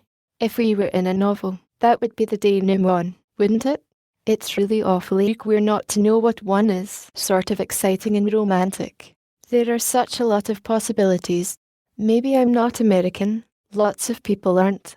I may be straight descended from the ancient Romans, or I may be a Viking's daughter, or I may be the child of a Russian exile and belong by rights in a Siberian prison, Or maybe I'm a gypsy. I think perhaps I am. I have a very wandering spirit, though I haven't as yet had much chance to develop it. Do you know about that one scandalous plot in my career that time I ran away from the asylum because they punished me for stealing cookies? It's down in the books free for any trustee to read. But really, Daddy, what could you expect when you put a hungry little 9-year girl in the pantry scouring knives, with the cookie jar at her elbow, and go off and leave her alone, and then suddenly pop in again? Wouldn't you expect to find her a bit grumpy? And then when you jerk her by the elbow and box her ears, and make her leave the table when the pudding comes, and tell all the other children that it's because she's a thief, wouldn't you expect her to run away? I only ran 4 miles. They caught me and brought me back, and every day for a week I was tied, like an naughty puppy, to a stake in the backyard while the other children were out at recess. Oh, dear. There's the chapel bell, and after chapel I have a committee meeting. I'm sorry because I meant to write you a very entertaining letter this time. Auf Wiedersehen, Cher Daddy, Pax TB. Judy P.S. There's one thing I'm perfectly sure of, I'm not a Chinaman. The 4th of February, dear Daddy Longlegs, Jimmy McBride has sent me a Princeton banner as big as one end of the room. I am very grateful to him for remembering me, but I don't know what on earth to do with it. Sally and Joe, you won't let me hang it up. Our room this year is furnished in red, and you can imagine what an effect we'd have if I added orange and black. But it's such nice, warm, thick felt. I hate to waste it. Would it be very improper to have it made into a bathrobe? My old one shrank when it was washed. I've entirely omitted of late telling you what I am learning, but though you might not imagine it from my letters, my time is exclusively occupied with study. It's a very bewildering matter to get educated in 5 branches at once. The test of true scholarship, says chemistry professor, is a painstaking passion for detail. Be careful not to keep your eyes glued to detail, says history professor. Stand far enough away to get a perspective of the whole. You can see with what necessity we have to trim our sails between chemistry and history. I like the historical method best.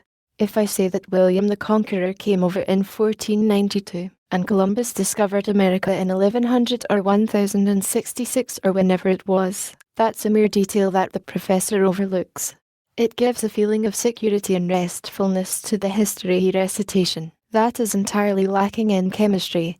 6th hour bell, I must go to the laboratory and look into little matter of acids and salts and alkalis. I've burned a hole as big as a plate in the front of my chemistry apron, with hydrochloric acid. If the theory worked, I ought to be able to neutralize that hole with good strong ammonia, oughtn't I? Examinations next week, but who's afraid? Yours ever, Judy, the 5th of March. Dear Daddy Longlegs, there is a March wind blowing, and the sky is filled with heavy, black moving clouds. The crows in the pine trees are making such a clamour. It's an intoxicating, exhilarating, calling noise. You want to close your books and be off over the hills to race with the wind. We had a paper chase last Saturday over 5 miles of squashy, cross-country. The Fox, composed of 3 girls and a bushel or so of confetti, started half an hour before the 27 hunters. I was one of the 27. 8 dropped by the wayside. We ended 19. The trail led over a hill, through a cornfield, and into a swamp where we had to leap lightly from hummock to hummock. Of course half of us went in ankle deep. We kept losing the trail, and we wasted 25 minutes over that swamp. Then up a hill through some woods and in at a barn window. The barn doors were all locked and the window was up high and pretty small. I don't call that fair, do you? But we didn't go through. We circumnavigated the barn and picked up the trail where it issued by way of a low shed roof onto the top of a fence. The Fox thought he had us there, but we fooled him. Then straight away over 2 miles of rolling meadow, and awfully hard to follow, for the confetti was getting sparse. The rule is that it must be at the most 6 feet apart, but they were the longest 6 feet I ever saw. Finally, after 2 hours of steady trotting, we tracked Monsieur Fox into the kitchen of Crystal Spring. That's a farm where the girls go in bobsleighs and hay wagons for chicken and waffle suppers, and we found the 3 foxes placidly eating milk and honey and biscuits. They hadn't thought we would get that far. They were expecting us to stick in the barn window. Both sides insist that they won. I think we did, don't you? because we caught them before they got back to the campus. Anyway, all 19 of us settled like locusts over the furniture and clamoured for honey. There wasn't enough to go around, but Mrs. Crystal Spring, that's her pet name for her, she's by rights a Johnson, brought up a jar of strawberry jam and a can of maple syrup just made last week, and 3 loaves of brown bread. We didn't get back to college till 6:30, half an hour late for dinner, and we went straight in without dressing, and with perfectly unimpaired appetites. Then we all caught evening chapel, the state of our boots being enough of an excuse. I never told you about examinations.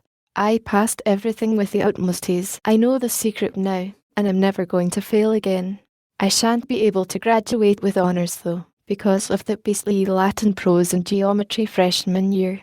But I don't care. What's the odds so long as you're happy? That's a quotation. I've been reading the English classics. Speaking of classics, have you ever read Hamlet? If you haven't, do it right off. It's perfectly corking. I've been hearing about Shakespeare all my life, but I had no idea he really wrote so well. I always suspected him of going largely on his reputation.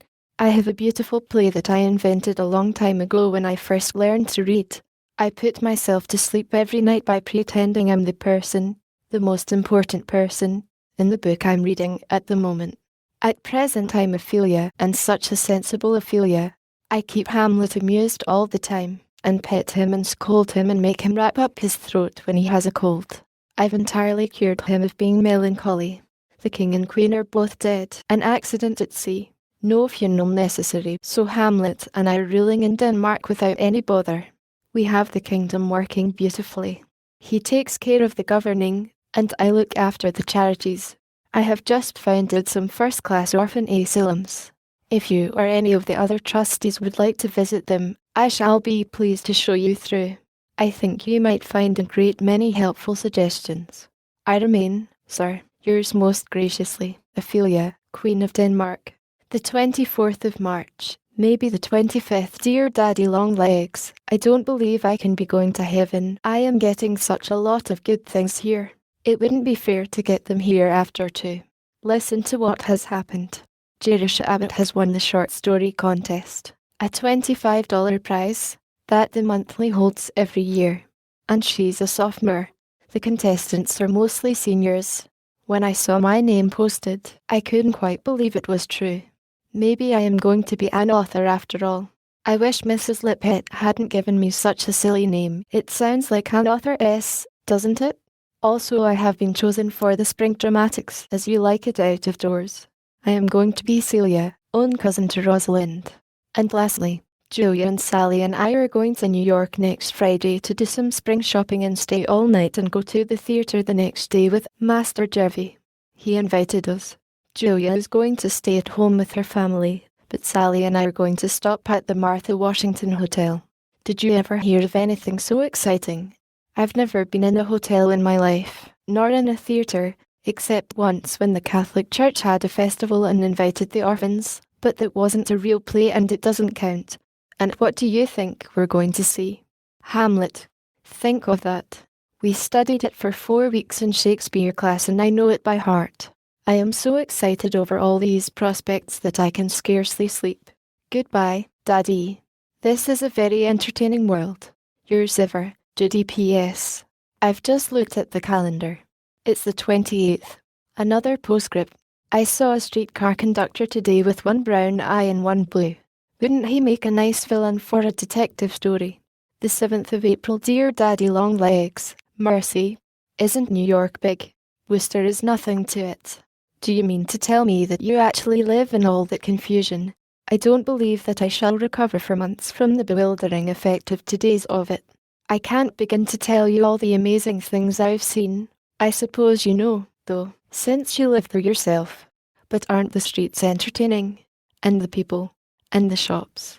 I never saw such lovely things as there are in the windows. It makes you want to devote your life to wearing clothes. Sally and Julia and I went shopping together Saturday morning. Julia went into the very most gorgeous place I ever saw, white and gold walls and blue carpets and blue silk curtains and gilt chairs.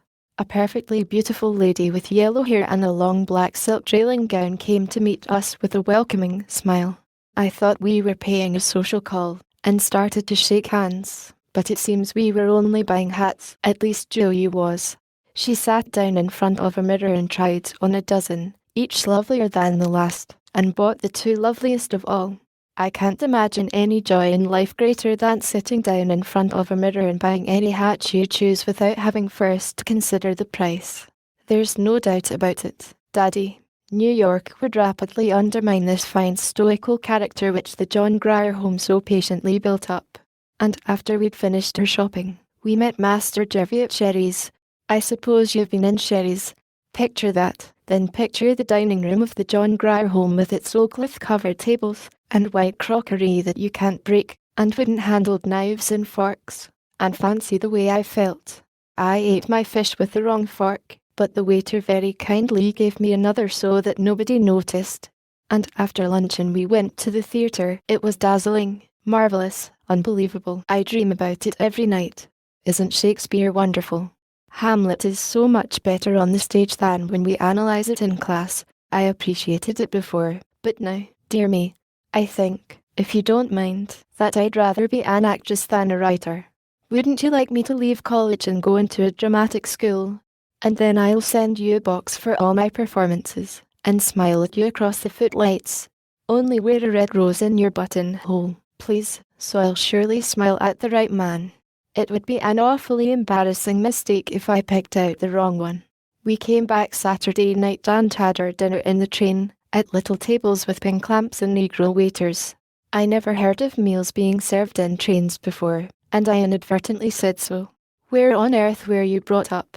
Said Julia to me. In a village, said I meekly, to Julia. But didn't you ever travel? Said she to me. Not till I came to college, and then it was only 160 miles and we didn't eat, said I to her. She's getting quite interested in me, because I say such funny things. I try hard not to, but they do pop out when I'm surprised, and I'm surprised most of the time. It's a dizzying experience, Daddy, to pass 18 years in the John Grier home, and then suddenly to be plunged into the world. But I'm getting acclimated. I don't make such awful mistakes as I did, and I don't feel uncomfortable anymore with the other girls. I used to squirm whenever people looked at me. I felt as though they saw right through my sham new clothes to the checked ginghams underneath. But I'm not letting the ginghams bother me anymore. Sufficient unto yesterday is the evil thereof. I forgot to tell you about our flowers.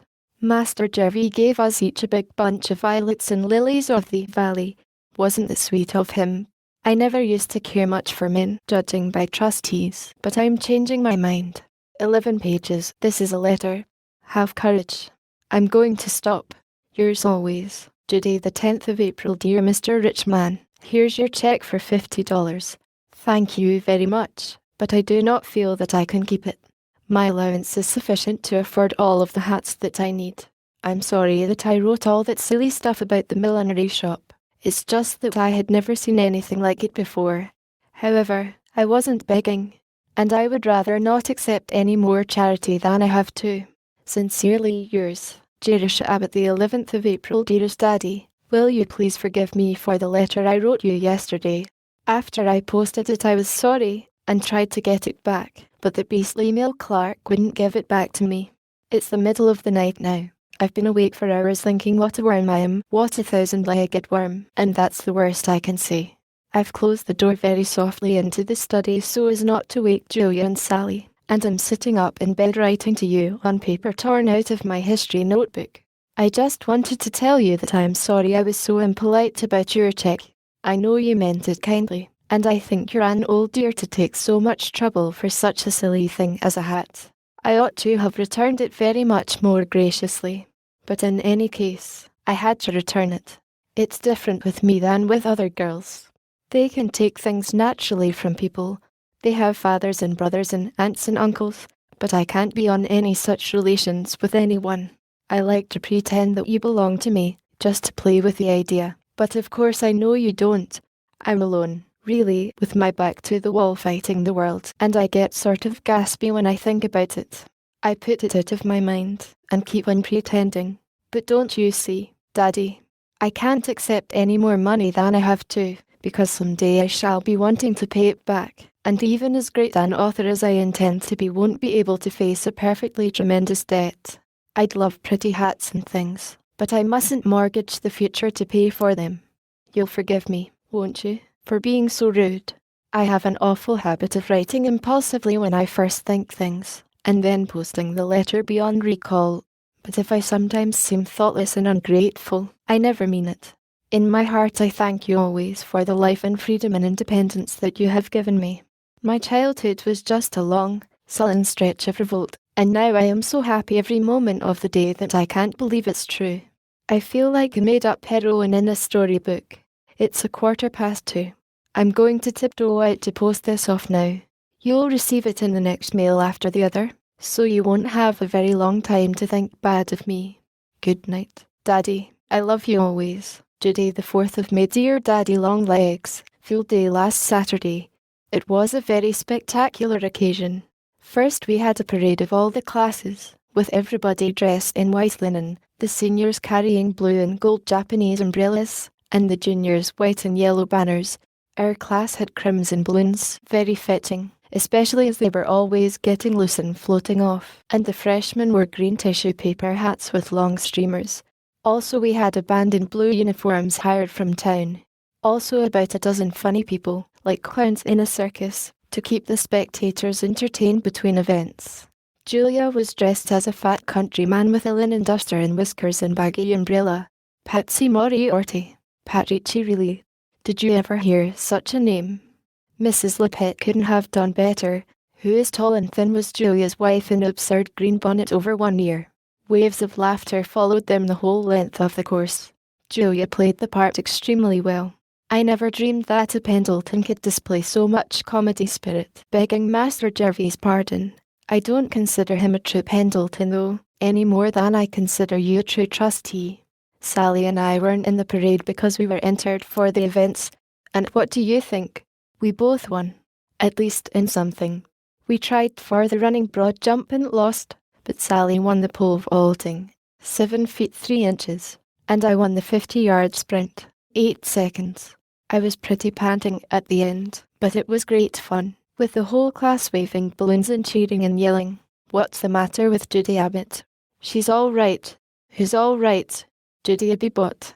That, Daddy, is true fame. Then trotting back to the dressing tent and being rubbed down with alcohol and having a lemon to suck. You see, we're very professional. It's a fine thing to win an event for your class, because the class that wins the most gets the athletic cup for the year. The seniors won it this year, with 7 events to their credit. The Athletic Association gave a dinner in the gymnasium to all of the winners. We had fried soft-shell crabs, and chocolate ice cream molded in the shape of basketballs. I sat up half of last night reading Jane Eyre. Are you old enough, Daddy, to remember 60 years ago? And, if so, did people talk that way? The haughty Lady Blanche says to the footman, "Stop your chattering, knave, and do my bidding." Mr. Rochester talks about the metal welkin one he means the sky, and as for the mad woman who laughs like a hyena and sets fire to bed curtains and tears up wedding veils and bites, it's melodrama of the purest, but just the same, you read and read and read. I can't see how any girl could have written such a book, especially any girl who was brought up in a churchyard. There's something about those Brontes that fascinates me. Their books, their lives, their spirit. Where did they get it? When I was reading about little Jane's troubles in the charity school, I got so angry that I had to go out and take a walk. I understood exactly how she felt. Having known Mrs. Lippett, I could see Mr. Brocklehurst. Don't be outraged, Daddy. I am not intimating that the John Grier home was like the Lowood Institute. We had plenty to eat and plenty to wear, sufficient water to wash in, and a furnace in the cellar. But there was one deadly likeness. Our lives were absolutely monotonous and uneventful.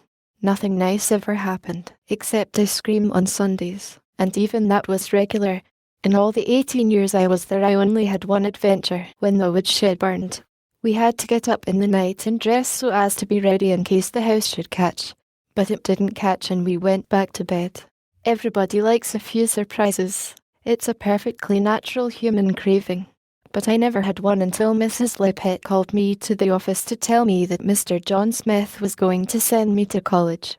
and then she broke the news so gradually that it just barely shocked me. You know, Daddy, I think that the most necessary quality for any person to have is imagination. It makes people able to put themselves in other people's places. It makes them kind and sympathetic and understanding. It ought to be cultivated in children. But the John Grier home instantly stamped out the slightest flicker that appeared. Duty was the one quality that was encouraged. I don't think children ought to know the meaning of the word. It's odious, detestable. They ought to do everything from love. Wait until you see the orphan asylum that I am going to be the head of. It's my favourite play at night before I go to sleep. I plan it out to the littlest detail, the meals and clothes and study and amusements and punishments, for even my superior orphans are sometimes bad. But anyway, they are going to be happy.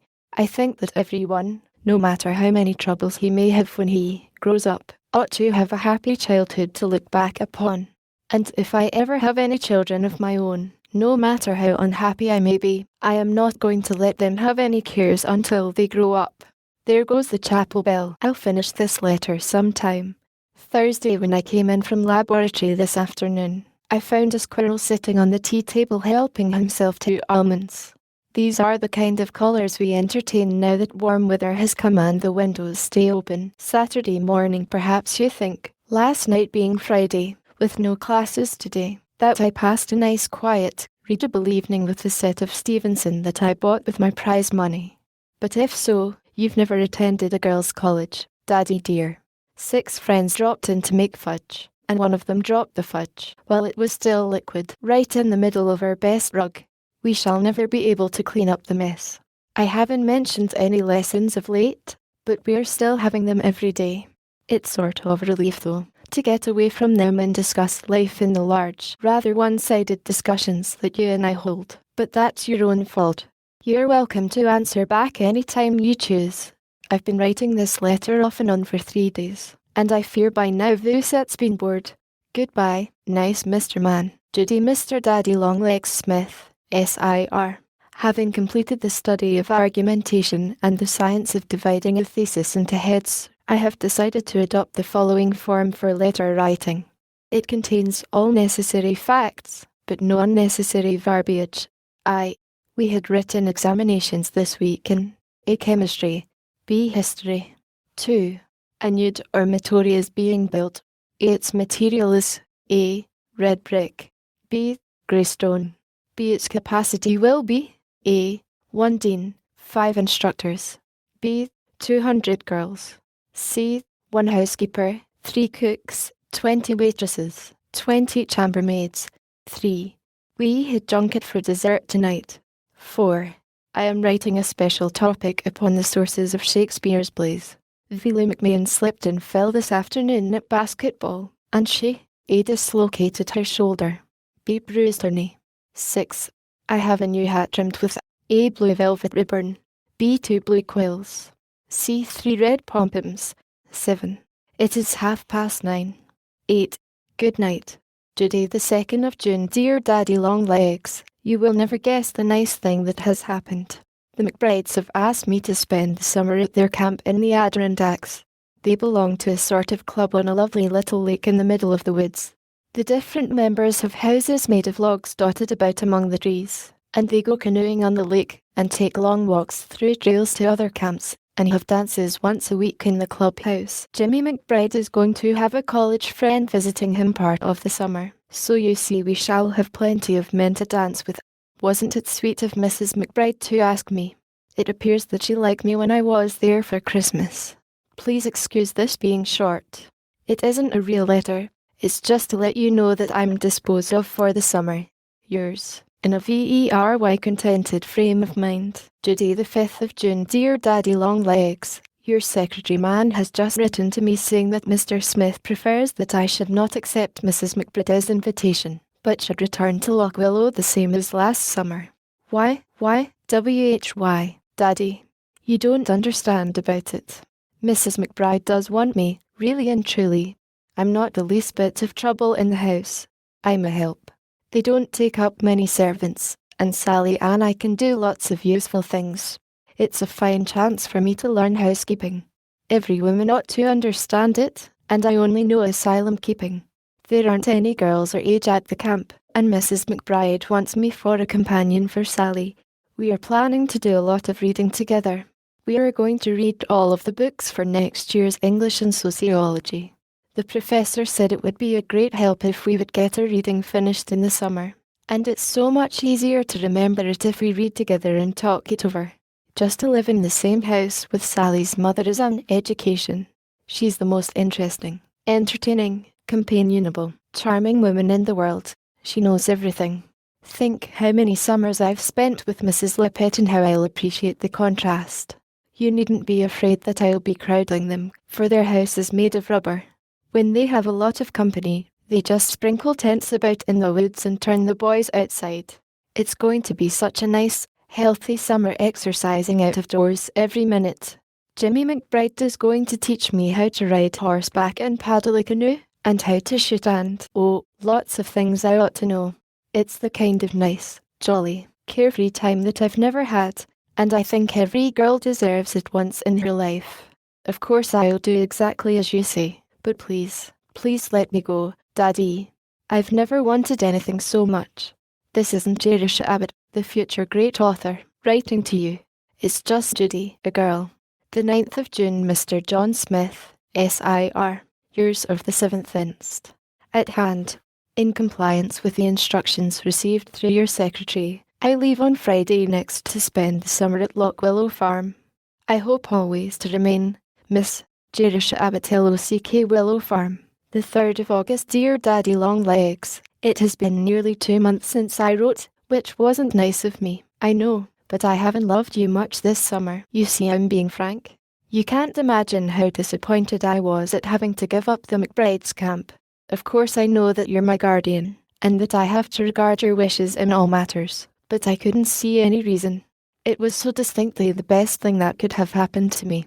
If I had been Daddy, and you had been Judy, I should have said, bless you my child, run along and have a good time, see lots of new people and learn lots of new things, live out of doors, and get strong and well and rested for a year of hard work. But not at all. Just a curt line from your secretary ordering me to Lock Willow. It's the impersonality of your commands that hurts my feelings. It seems as though, if you felt the tiniest little bit for me the way I feel for you, you'd sometimes send me a message that you'd written with your own hand, instead of those beastly typewritten secretary's notes. If there were the slightest hint that you cared, I'd do anything on earth to please you. I know that I was to write nice, long, detailed letters without ever expecting any answer. You're living up to your side of the bargain. I'm being educated, and I suppose you're thinking I'm not living up to mine. But, Daddy, it is a hard bargain. It is, really. I'm so awfully lonely. You are the only person I have to care for, and you're so shadowy. You're just an imaginary man that I've made up, and probably the real YOU isn't a bit like my imaginary YOU. But you did once, when I was ill in the infirmary, send me a message, and now, when I am feeling awfully forgotten, I get out your card and read it over. I don't think I am telling you at all what I started to say, which was this. Although my feelings are still hurt, for it is very humiliating to be picked up and moved about by an arbitrary, peremptory, unreasonable, omnipotent, invisible providence. Still, when a man has been as kind and generous and thoughtful as you have heretofore been towards me, I suppose he has a right to be an arbitrary, peremptory, unreasonable, invisible providence if he chooses, and so I'll forgive you and be cheerful again. But I still don't enjoy getting Sally's letters about the good times they are having in camp. However, we will draw a veil over that and begin again. I've been writing and writing this summer. 4 short stories finished and sent to 4 different magazines. So you see, I'm trying to be an author. I have a workroom fixed in a corner of the attic where Master Jervie used to have his rainy day playroom. It's in a cool, breezy corner with tinted armour windows, and shaded by a maple tree with a family of red squirrels living in a hole. I'll write a nicer letter in a few days and tell you all the farm news. We need rain. Yours as ever, Judy, the 10th of August, Mr. Daddy Longlegs, S.I.R. I address you from the second crotch in the willow tree by the pool in the pasture. There's a frog croaking underneath, a locust singing overhead, and 2 little devil-down heads darting up and down the trunk. I've been here for an hour. It's a very comfortable crotch, especially after being upholstered with 2 sofa cushions. I came up with a pen and tablet hoping to write an immortal short story, but I've been having a dreadful time with my heroine. I can't make her behave as I want her to behave, so I've abandoned her for the moment, and am writing to you. Not much relief though, for I can't make you behave as I want you to, either. If you're in the dreadful New York, I wish I could send you some of this lovely, breezy, sunshiny outlook. The country is heaven after a week of rain. Speaking of heaven, do you remember Mr. Kellogg that I told you about last summer? The minister of the little white church at the Corners. Well, the poor old soul is dead. Last winter of pneumonia. I went 6 times to hear him preach and got very well acquainted with his theology. He believed to the end exactly the same things he started with. It seems to me that a man who can think straight along for 47 years without changing a single idea ought to be kept in a cabinet as a curiosity. I hope he is enjoying his harp and golden crown. He was so perfectly sure of finding them. There's a new young man, very consequential, in his place. The congregation is pretty dubious, especially the faction led by Deacon Cummings. It looks as though there was going to be an awful split in the church. We don't care for innovations in religion in this neighborhood. During a week of rain I sat up in the attic and had an orgy of reading Stevenson, mostly. He himself is more entertaining than any of the characters in his books. I dare say he made himself into the kind of hero that would look well in print. Don't you think it was perfect of him to spend all the $10,000 his father left for a yacht and go sailing off to the South Seas? He lived up to his adventurous creed. If my father had left me $10,000, I'd do it, too. The thought of Vailima makes me wild. I want to see the tropics. I want to see the whole world. I am going to be a great author, or artist, or actress, or playwright, or whatever sort of a great person I turn out to be. I have a terrible wanderthirst. The very sight of a map makes me want to put on my hat and take an umbrella and start. I shall see before I die the palms and temples of the South. Thursday evening at twilight, sitting on the doorstep. Very hard to get any news into this letter. Judy is becoming so philosophical of late that she wishes to discourse largely of the world in general, instead of descending to the trivial details of daily life. But if you must have news, here it is. Our 9 young pigs waded across the brook and ran away last Tuesday, and only 8 came back. We don't want to accuse anyone unjustly, but we suspect that Widow Dowd has one more than she ought to have. Mr. Weaver has painted his barn and his 2 silos a bright pumpkin yellow, a very ugly colour, but he says it will wear. The Brewers have company this week. Mrs. Brewer's sister and 2 nieces from Ohio. One of her Rhode Island Reds only brought off 3 chicks out of 15 eggs. We can't imagine what was the trouble. Rhode Island Reds, in my opinion, are a very inferior breed. I prefer Buff Orpingtons. The new clerk in the post office at Bonnyrigg Four Corners drank every drop of Jamaica ginger they had in stock, $7 worth, before he was discovered. Old Ida Hatch has rheumatism and can't work anymore. He never saved his money when he was earning good wages, so now he has to live on the town. There's to be an ice cream social at the schoolhouse next Saturday evening. Come and bring your families. I have a new hat that I bought for 25 cents at the post office. This is my latest portrait, on my way to rake the hay. It's getting too dark to see. Anyway, the news is all used up. Good night. Judy Friday, good morning. Here is some news. What do you think?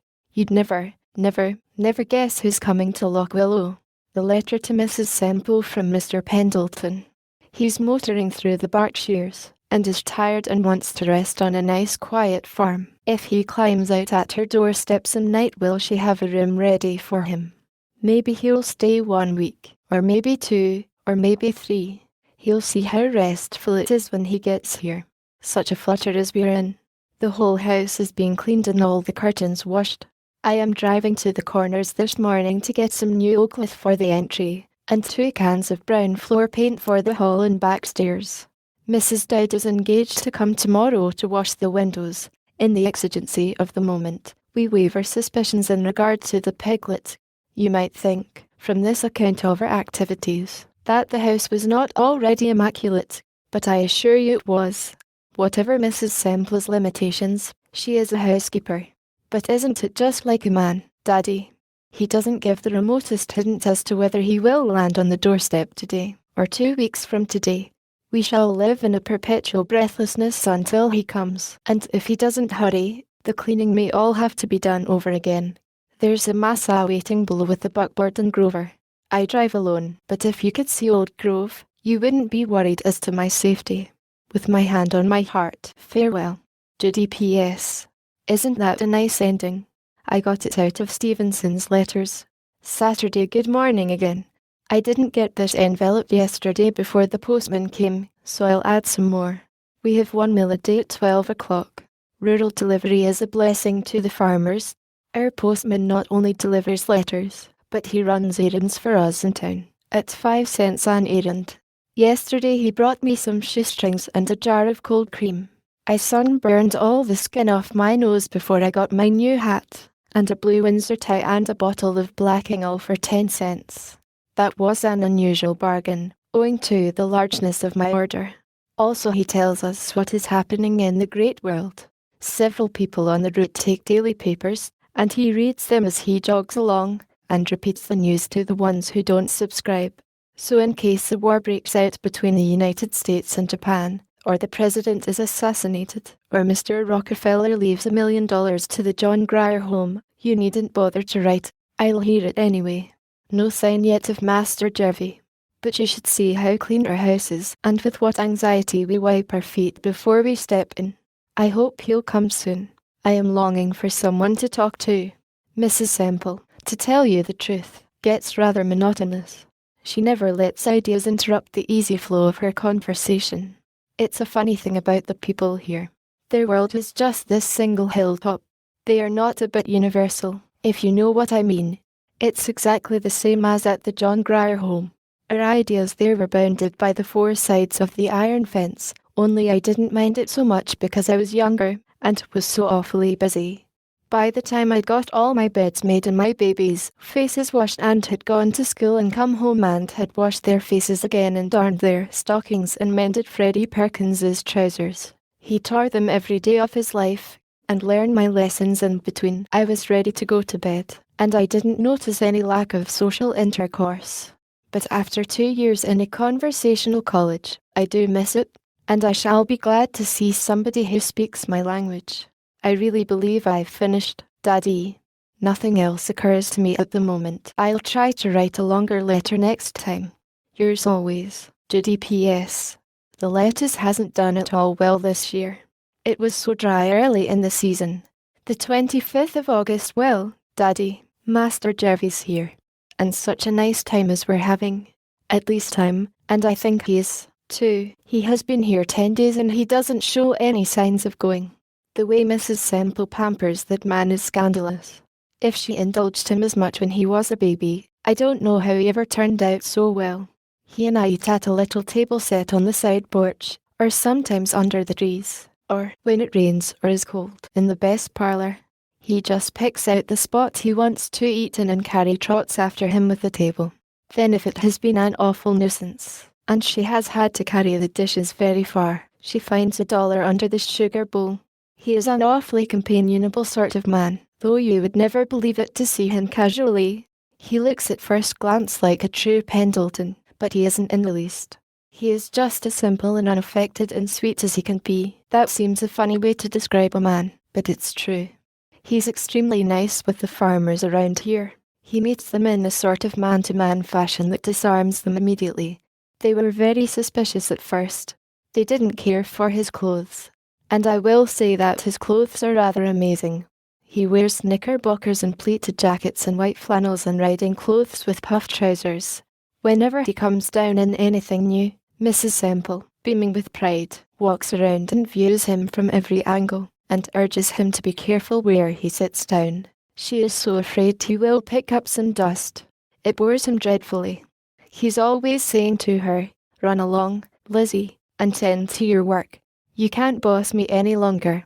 I've grown up." It's awfully funny to think of that great big, long-legged man.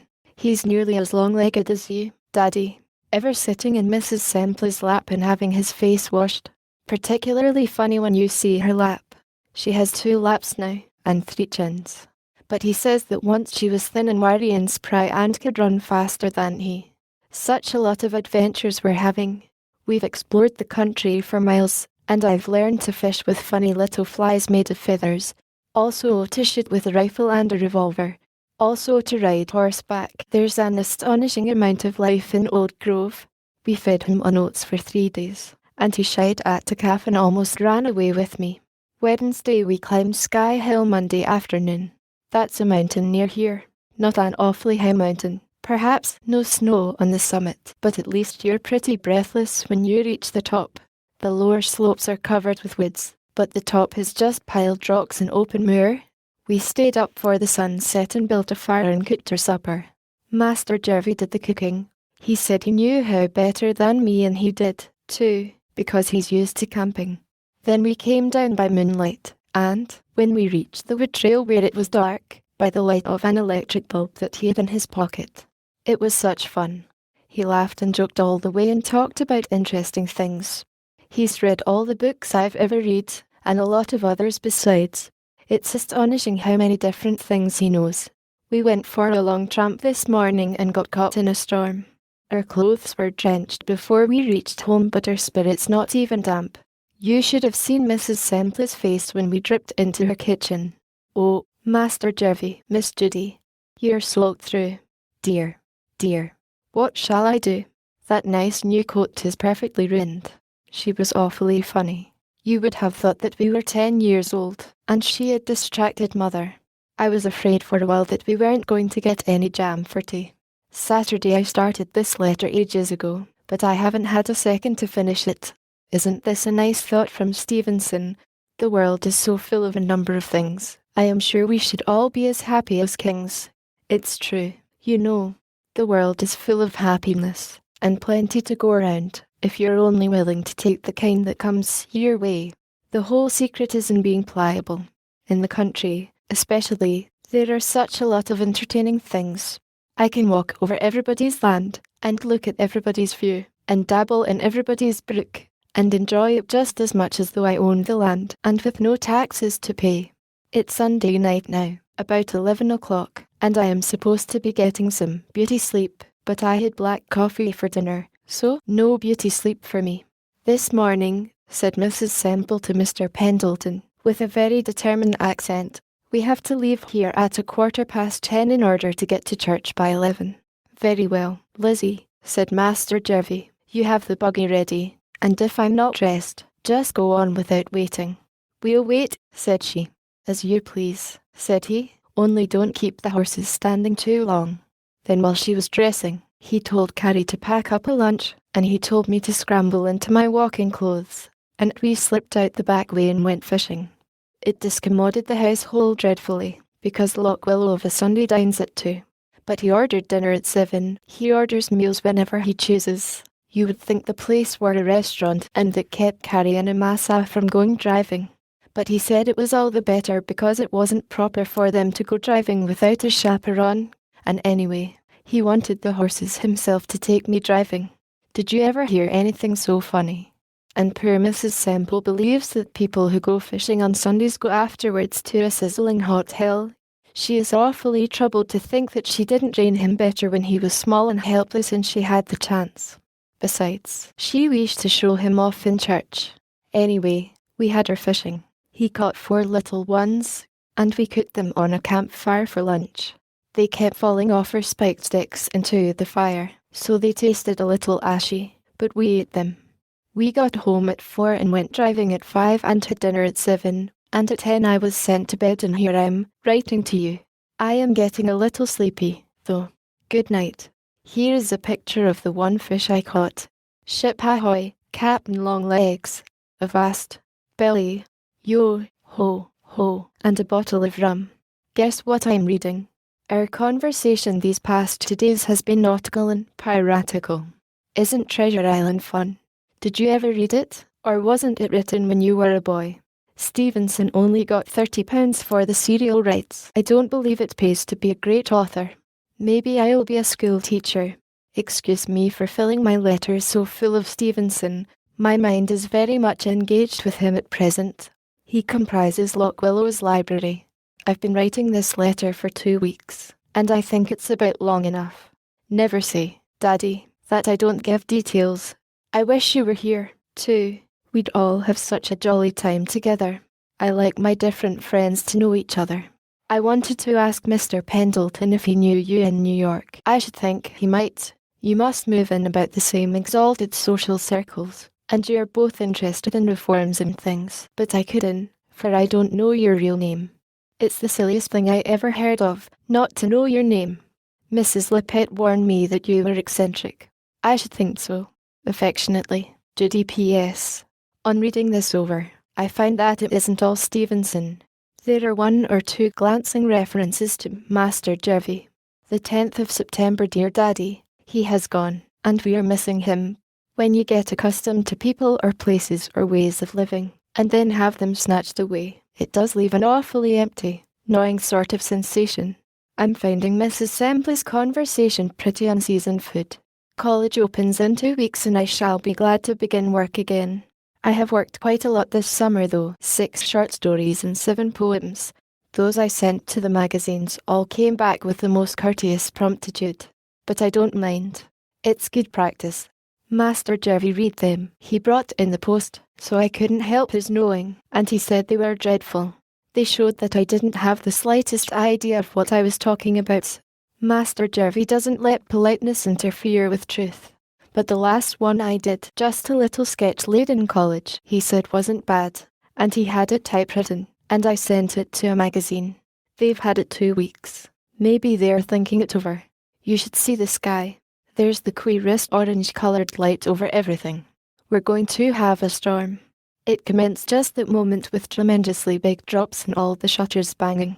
I had to run to close the windows, while Carrie flew to the attic with an armful of milk pans to put under the places where the roof leaks, and then, just as I was resuming my pen, I remembered that I'd left a cushion and rug and hat and Matthew Arnold's poems under a tree in the orchard, so I dashed out to get them, all quite soaked. The red cover of the poems had run into the inside. Dover Beach in the future will be washed by pink waves. A storm is awfully disturbing in the country. You're always having to think of so many things that are out of doors and getting spoiled. Thursday, Daddy. Daddy, what do you think? The postman has just come with 2 letters. First, my story's accepted. $50. Allures, I'm an author.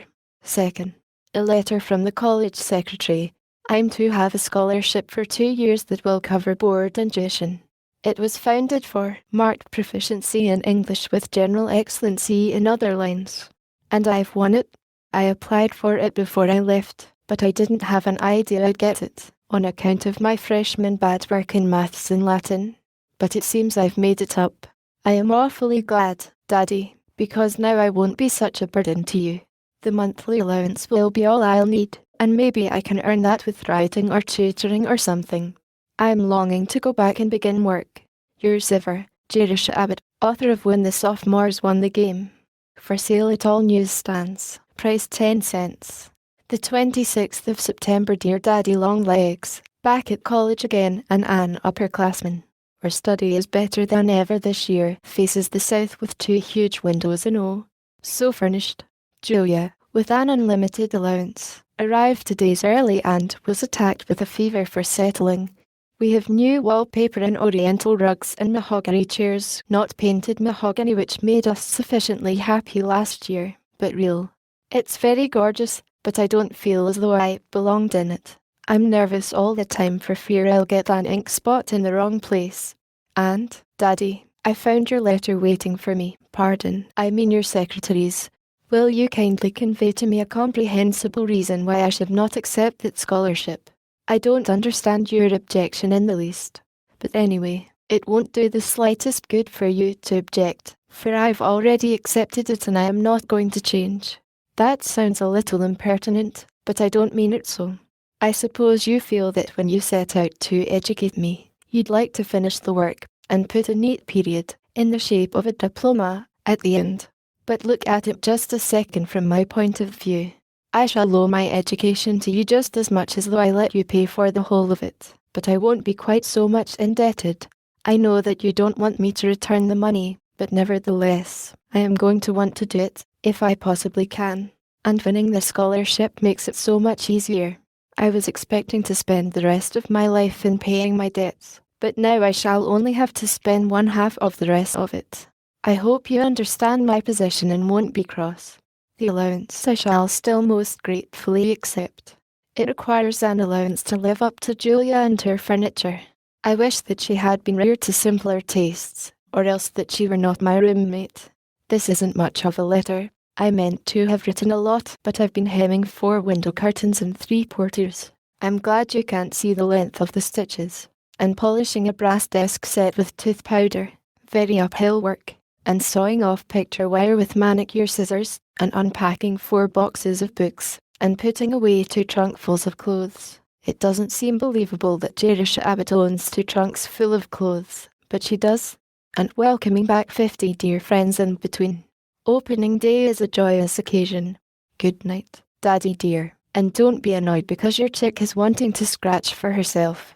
She's growing up into an awfully energetic little hen with a very determined cluck and lots of beautiful feathers. All due to you.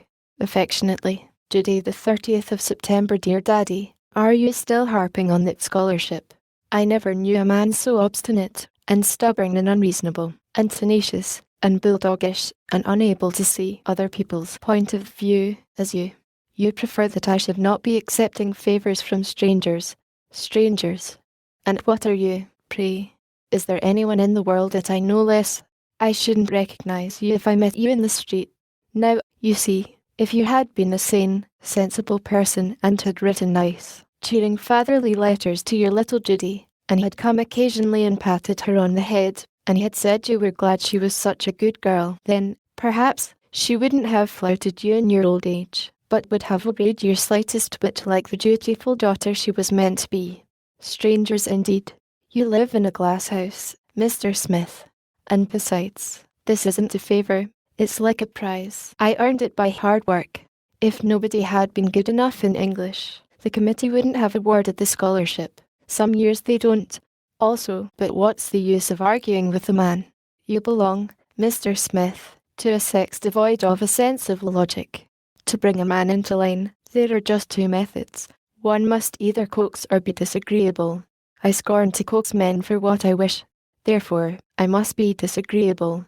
I refuse, sir, to give up the scholarship. And if you make any more fuss, I won't accept the monthly allowance either, but will wear myself into a nervous wreck tutoring stupid freshmen. That is my ultimatum. And listen, I have a further thought. Since you are so afraid that by taking this scholarship I am depriving someone else of an education, I know a way out. You can apply the money that you would have spent for me towards educating some other little girl from the John Grier home. Don't you think that's a nice idea? Only, Daddy, educate the new girl as much as you choose, but please don't tell IK her any better than me. I trust that your secretary won't be hurt because I pay so little attention to the suggestions offered in his letter, but I can't help it if he is. He's a spoiled child, Daddy. I've meekly given in to his whims heretofore, but this time I intend to be FIRM. Yours, with a mind, completely and irrevocably unworld without end made up, Jerusha Abbott, the 9th of November. Dear Daddy Longlegs, I started downtown today to buy a bottle of shoe blacking and some colours and the material for a new blouse and a jar of violet cream and a cake of cast-iron soap, all very necessary. I couldn't be happy another day without them, and when I tried to pay the car fare, I found that I had left my purse in the pocket of my other coat.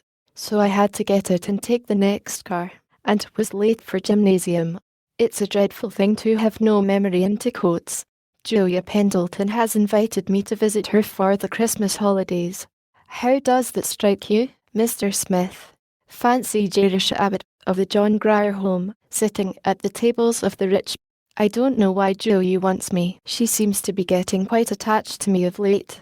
I should, to tell the truth, very much prefer going to Sally's, but Julia asked me first, so if I go anywhere it must be to New York instead of to Worcester. I'm rather odd at the prospect of meeting Pendletons en masse, and also I'd have to get a lot of new clothes. So, Daddy dear, If you write that you would prefer having me remain quietly at college, I will bow to your wishes with my usual sweet docility. I'm engaged at odd moments with the life and letters of Thomas Huxley. It makes nice, like reading to pick up between times. Do you know what Anarchaeopteryx is? It's a bird. And Asterignathus.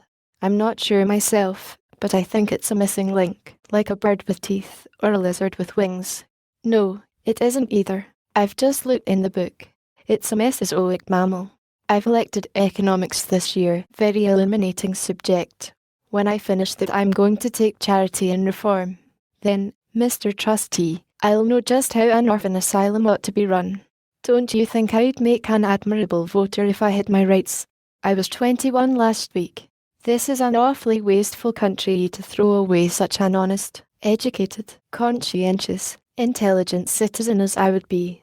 Yours always, Judy, the 7th of December. Dear Daddy Longlegs, thank you for permission to visit Julia. I take it that silence means consent.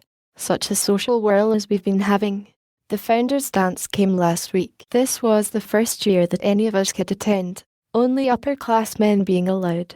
I invited Jimmy McBride, and Sally invited his roommate at Princeton, who visited them last summer at their camp, an awfully nice man with red hair, and Julia invited a man from New York, not very exciting, but socially irreproachable. He is connected with the De La Mater Chichesters. Perhaps that means something to you? It doesn't illuminate me to any extent. However, our guests came Friday afternoon in time for tea in the senior corridor, and then dashed down to the hotel for dinner. The hotel was so full that they slept in rows on the billiard tables, they say. Jimmy McBride says that the next time he is bidden to a social event in this college, he is going to bring one of their Adirondack tents and pitch it on the campus. At 7:30 they came back for the president's reception and dance. Our functions commence early. We had the men's cards all made out ahead of time, and after every dance, we'd leave them in groups under the letter that stood for their names, so that they could be readily found by their next partners. Jimmy McBride, for example, would stand patiently under M until he was claimed. At least, he ought to have stood patiently, but he kept wandering off and getting mixed with R's and S's and all sorts of letters. I found him a very difficult guest. He was sulky because he had only 3 dances with me. He said he was bashful about dancing with girls he didn't know. The next morning we had a Glee Club concert, and who do you think wrote the funny new song composed for the occasion? It's the truth. She did. Oh, I tell you, Daddy, your little foundling is getting to be quite a prominent person. Anyway, our gay 2 days were great fun, and I think the men enjoyed it.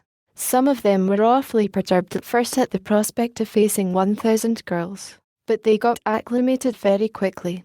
Our 2 Princeton men had a beautiful time. At least they politely said they had, and they've invited us to their dance next spring. We've accepted, so please don't object, Daddy dear. Julia and Sally and I all had new dresses. Do you want to hear about them?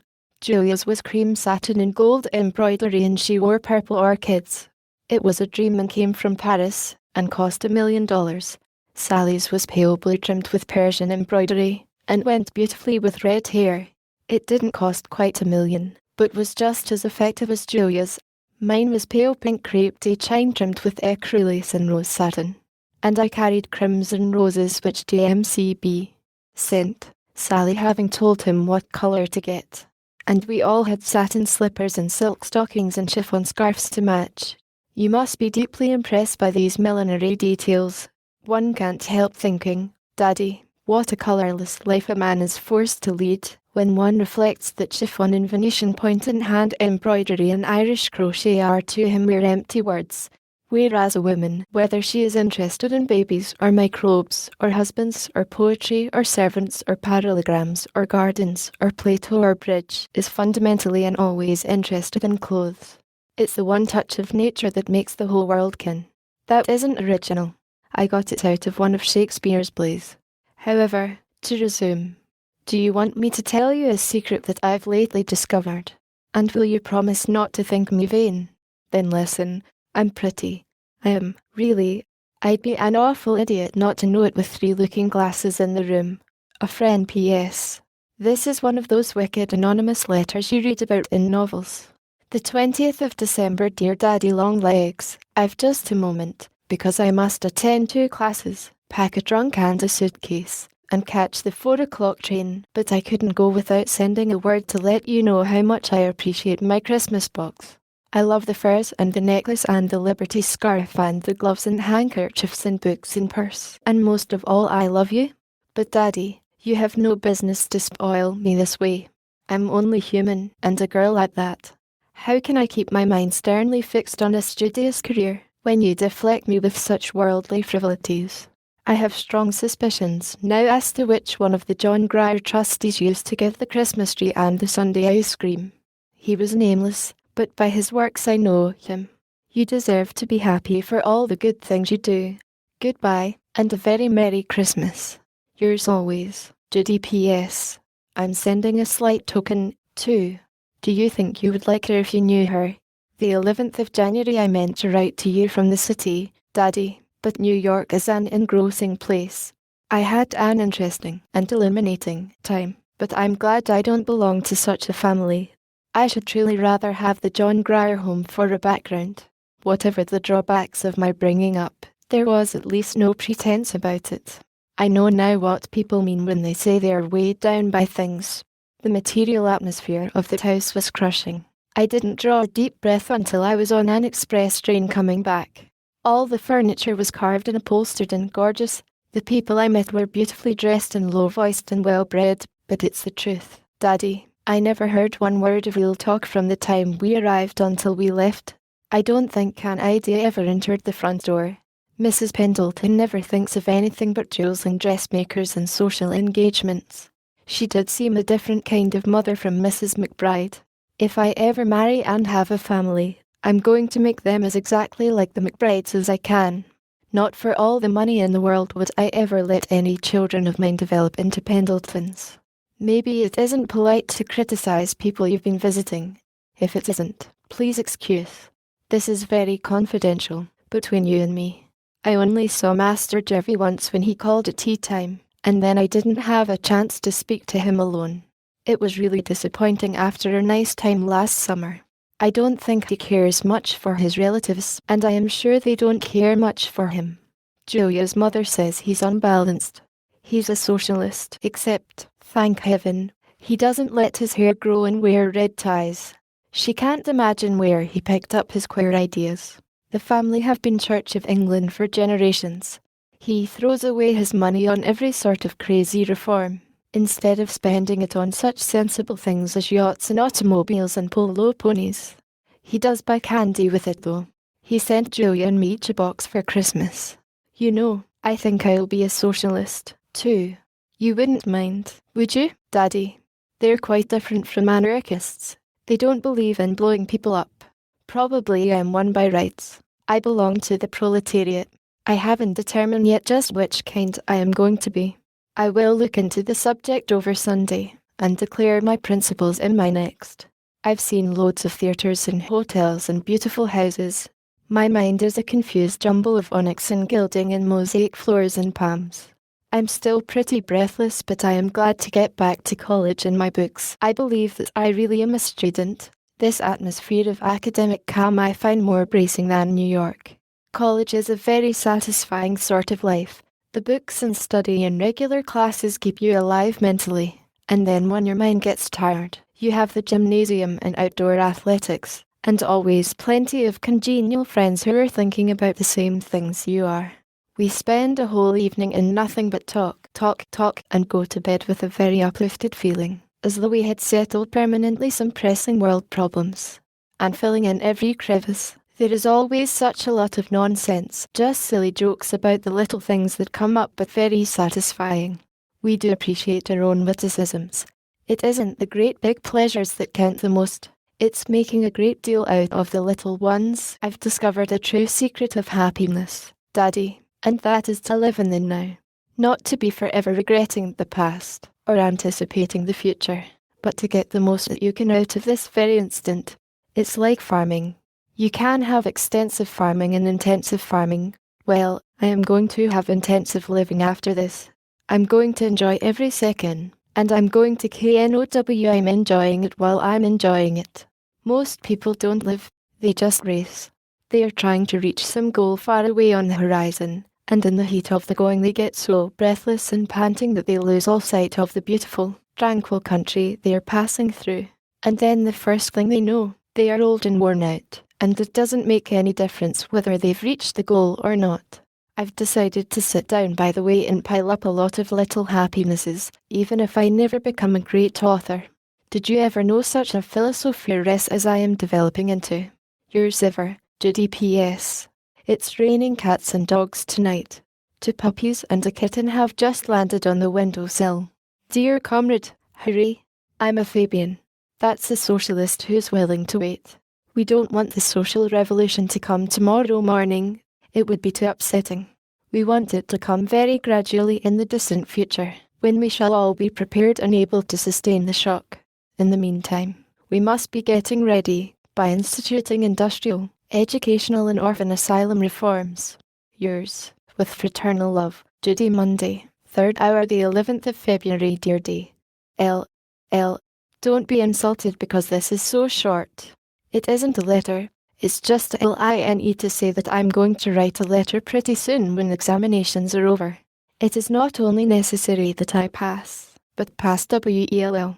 I have a scholarship to live up to. Yours, studying hard. J.A. the 5th of March. Dear Daddy Longlegs, President Kyler made a speech this evening about the modern generation being flippant and superficial. He says that we are losing the old ideals of earnest endeavour and true scholarship. And particularly is this falling off noticeable in a disrespectful attitude towards organised authority. We no longer pay a seemly deference to our superiors. I came away from chapel very sober.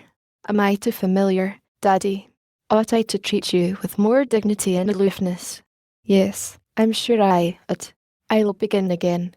My dear Mr. Smith, you will be pleased to hear that I passed successfully my mid-year examinations, and am now commencing work in the new semester. I am leaving chemistry, having completed the course in qualitative analysis, and am entering upon the study of biology. I approach this subject with some hesitation, as I understand that we dissect angleworms and frogs. An extremely interesting and valuable lecture was given in the chapel last week upon Roman remains in southern France. I have never listened to a more illuminating exposition of the subject. We are reading Wordsworth's Tinter Abbey in connection with our course in English literature. What an exquisite work it is, and how adequately it embodies his conceptions of pantheism. The romantic movement of the early part of the last century, exemplified in the works of such poets as Shelley, Byron, Keats, and Wordsworth, appeals to me very much more than the classical period that preceded it. Speaking of poetry, have you ever read the charming little thing of Tennyson's called Locksley Hall? I am attending gymnasium very regularly of late. A proctor system has been devised, and failure to comply with the rules causes a great deal of inconvenience. The gymnasium is equipped with a very beautiful swimming tank of cement and marble, the gift of a former graduate. My roommate, Miss McBride, has given me her bathing suit. It shrank so that she can no longer wear it, and I am about to begin swimming lessons. We had delicious pink ice cream for dessert last night. Only vegetable dyes are used in colouring the food. The college is very much opposed, both from aesthetic and hygienic motives, to the use of aniline dyes. The weather of late has been ideal, bright sunshine and clouds interspersed with a few welcome snowstorms. I and my companions have enjoyed our walks to and from classes, particularly from trusting, my dear Mr. Smith, that this will find you in your usual good health. I remain, most cordially yours, Jerusha Abbott. The 24th of April. Dear Daddy, spring has come again. You should see how lovely the campus is. I think you might come and look at it for yourself. Master Jervy dropped in again last Friday, but he chose a most unpropitious time, for Sally and Julia and I were just running to catch a train. And where do you think we were going?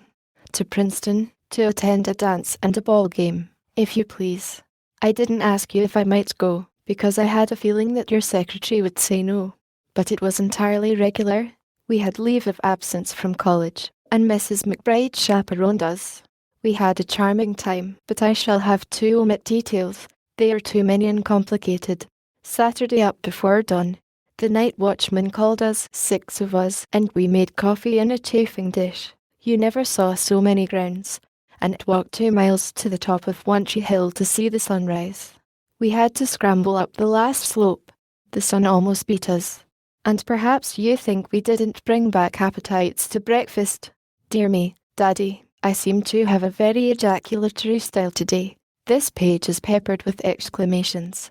I meant to have written a lot about the budding trees and the new cinder path in the athletic field, and the awful lesson we have in biology for tomorrow, and the new canoes on the lake, and Catherine Prentice who has pneumonia, and Prex his ankle, or a kitten that's strayed from home and has been boarding in Fergan Hall for 2 weeks until a chambermaid reported it, and about my 3 new dresses, white and pink and blue polka dots with a hat to match. But I am too sleepy.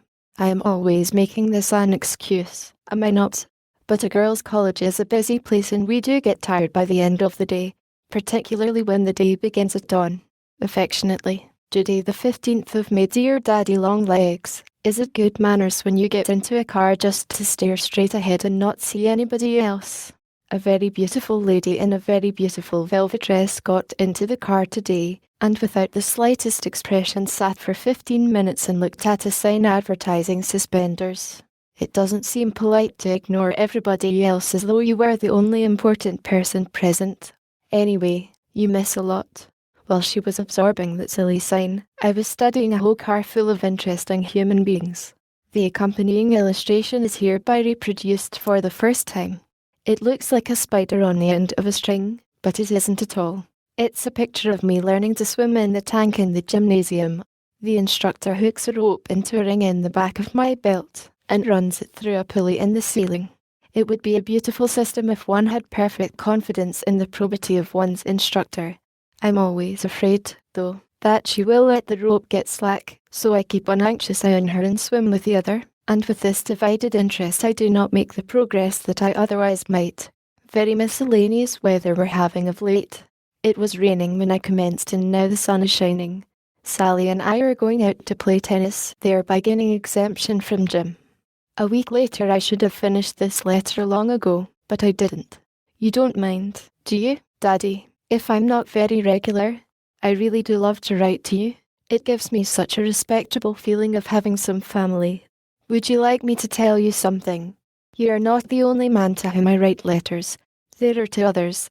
I have been receiving beautiful long letters this winter from Master Jervy, with typewritten envelopes so Joe you won't recognize the writing. Did you ever hear anything so shocking?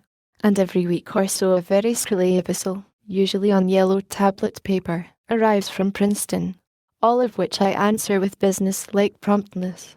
So you see, I am not so different from other girls. I get letters, too. Did I tell you that I have been elected a member of the Senior Dramatic Club? Very rich organisation. Only 75 members out of 1,000. Do you think as a consistent socialist that I ought to belong? What do you suppose is at present engaging my attention in sociology? I am writing, figures vus, a paper on the care of dependent children. The professor shuffled up his subjects and dealt them out promiscuously, and it fell to me. Sed roll carnis baz. There goes the gong for dinner. I'll post this as I pass the box. Affectionately, J. the 4th of June. Dear Daddy, very busy time. Commencement in 10 days. Examinations tomorrow. Lots of studying, lots of packing, and the outdoor world so lovely that it hurts you to stay inside. But never mind, vacation's coming. Julia is going abroad this summer. It makes the 4th time. No doubt about it. Daddy, goods are not distributed evenly. Sally, as usual, goes to the Adirondacks. And what do you think I am going to do? You may have 3 guesses. Loch Willow, wrong. The Adirondacks with Sally, wrong. I'll never attempt it again. I was discouraged last year. Can't you guess anything else? You're not very inventive. I'll tell you, Daddy, if you'll promise not to make a lot of objections. I warn your secretary in advance that my mind is made up. I am going to spend the summer at the seaside with a Mrs. Charles Patterson and tutor her daughter who is to enter college in the autumn. I met her through the McBrides, and she is a very charming woman.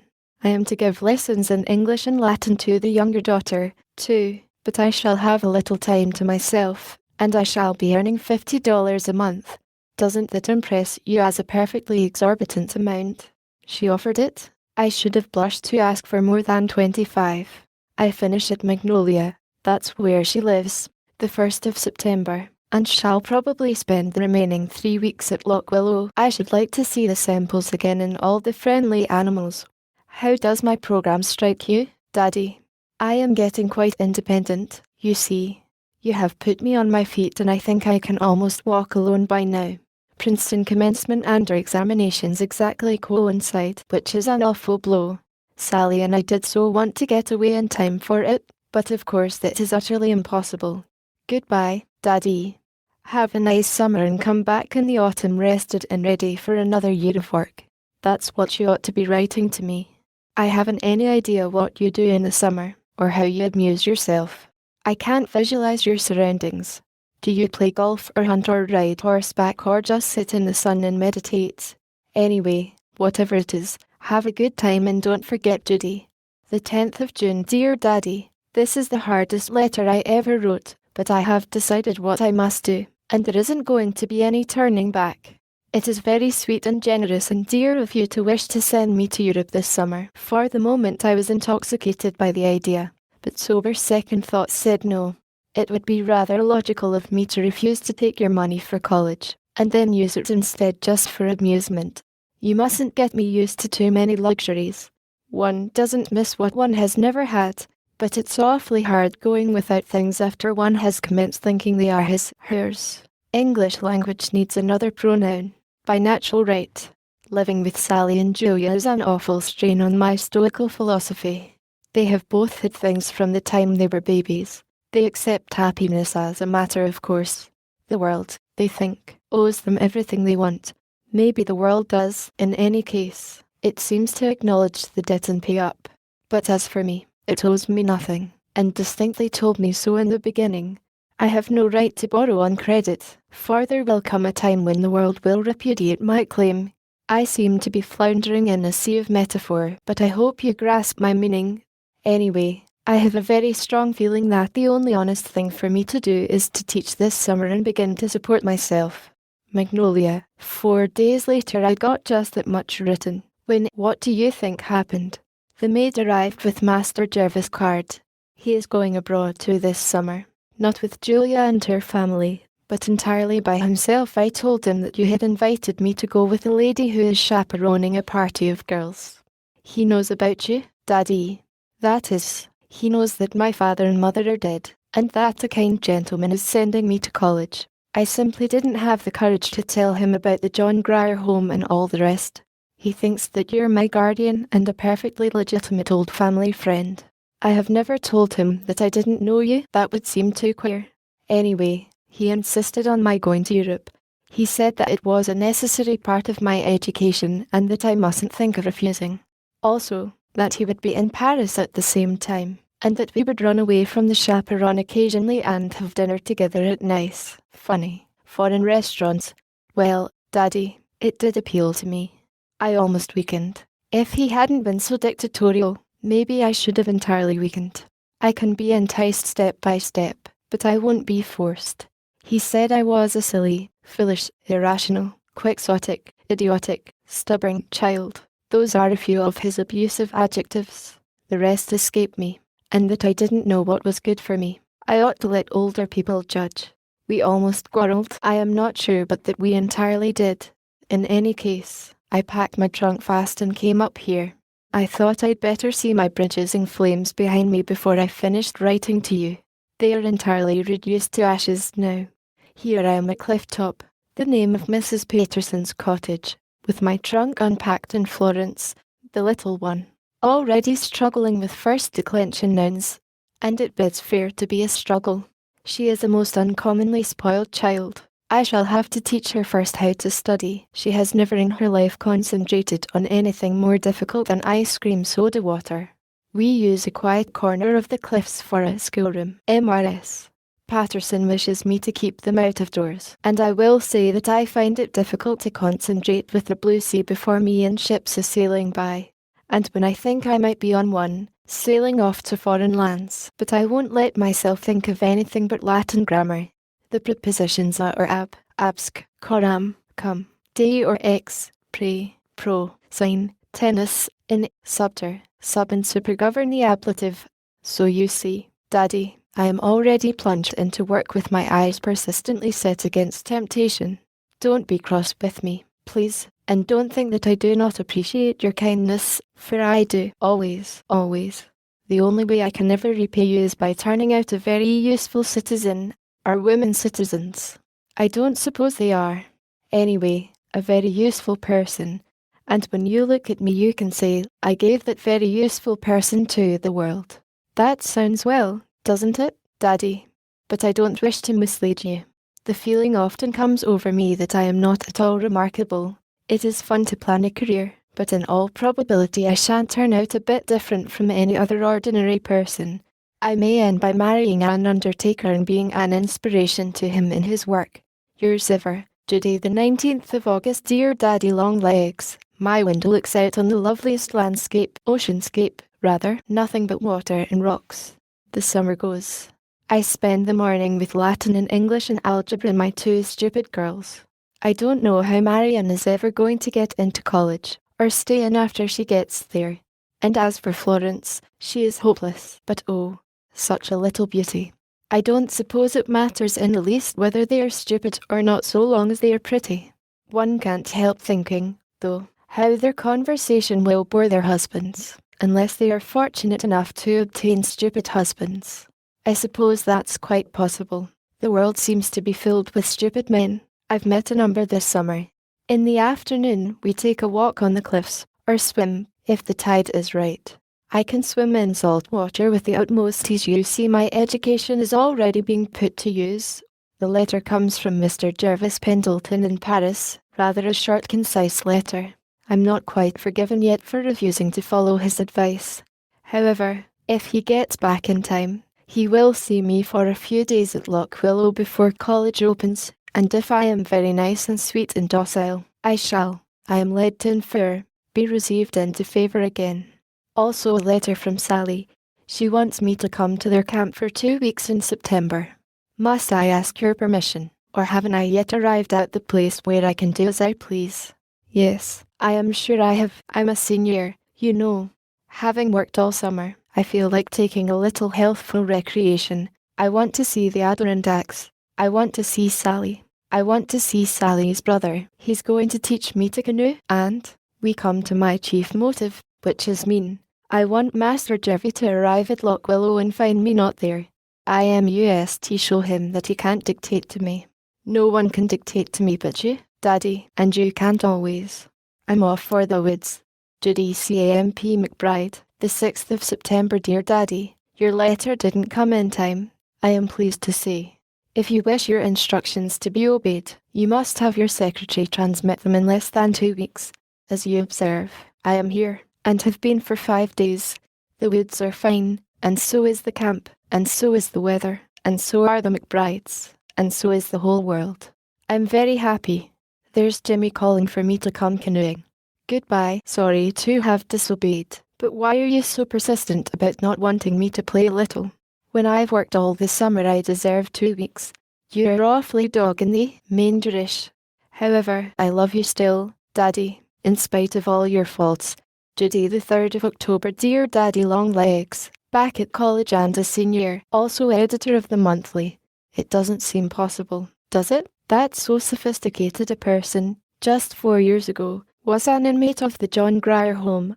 We do arrive fast in America. What do you think of this? A note from Master Jervy directed to Lock Willow and forwarded here. He's sorry, but he finds that he can't get up there this autumn. He has accepted an invitation to go yachting with some friends.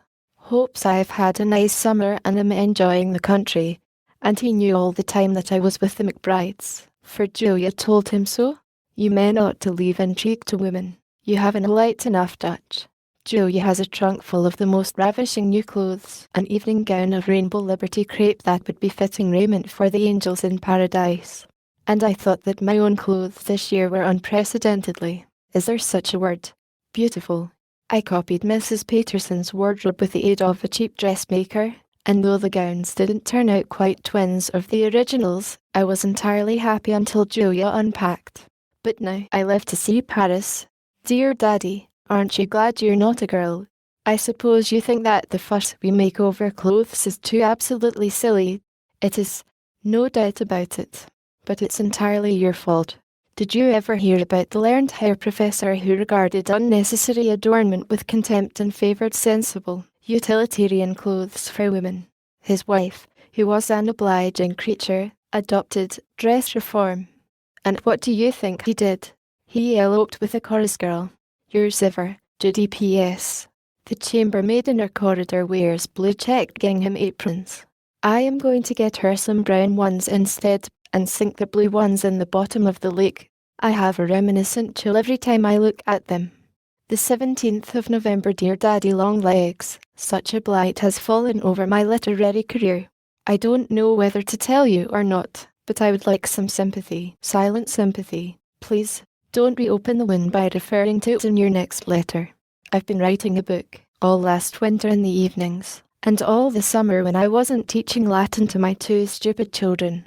I just finished it before college opened and sent it to a publisher.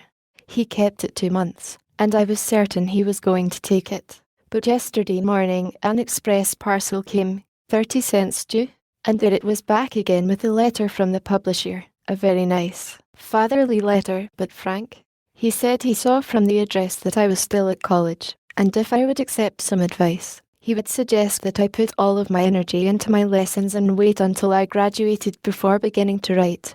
He enclosed his reader's opinion. Here it is. Plot highly improbable. Characterization exaggerated. Conversation unnatural. A good deal of humour but not always in the best of taste. Tell her to keep on trying, and in time she may produce a real book. Not on the whole flattering, is it, Daddy? And I thought I was making a notable addition to American literature. I did truly. I was planning to surprise you by writing a great novel before I graduated. I collected the material for it while I was at Julia's last Christmas. But I dare say the editor is right. Probably 2 weeks was not enough in which to observe the manners and customs of a great city. I took it walking with me yesterday afternoon, and when I came to the gas house, I went in and asked the engineer if I might borrow his furnace. He politely opened the door, and with my own hands I chucked it in. I felt as though I had cremated my only child. I went to bed last night utterly dejected. I thought I was never going to amount to anything, and that you had thrown away your money for nothing. But what do you think? I woke up this morning with a beautiful new plot in my head, and I've been going about all day planning my characters, just as happy as I could be. No one can ever accuse me of being a pessimist. If I had a husband and 12 children swallowed by an earthquake one day, I'd bob up smilingly the next morning and commence to look for another set. Affectionately, Judy, the 14th of December, dear Daddy Longlegs. I dreamed the funniest dream last night. I thought I went into a bookstore and the clerk brought me a new book named The Life and Letters of Judy Abbott. I could see it perfectly plainly, red cloth binding with a picture of the John Grier home on the cover, and my portrait for a frontispiece with "Very truly yours, Judy Abbott," written below. But just as I was turning to the end to read the inscription on my tombstone, I woke up. It was very annoying. I almost found out whom I'm going to marry and when I'm going to die. Don't you think it would be interesting if you really could read the story of your life, written perfectly truthfully by an omniscient author? And suppose you could only read it on this condition, that you would never forget it, but would have to go through life knowing ahead of time exactly how everything you did would turn out, and foreseeing to the exact hour the time when you would die. How many people do you suppose would have the courage to read it then? Or how many could suppress their curiosity sufficiently to escape from reading it, even at the price of having to live without hope and without surprises? Life is monotonous enough at best. You have to eat and sleep about so often. But imagine how deadly monotonous it would be if nothing unexpected could happen between meals. Mercy, Daddy, there's a blot, but I'm on the 3rd page and I can't begin a new sheet. I'm going on with biology again this year. Very interesting subject. We're studying the alimentary system at present. You should see how sweet a cross-section of the duodenum of a cat is under the microscope. Also, we've arrived at philosophy, interesting but evanescent. I prefer biology where you can pin the subject under discussion to a board. There's another, and another.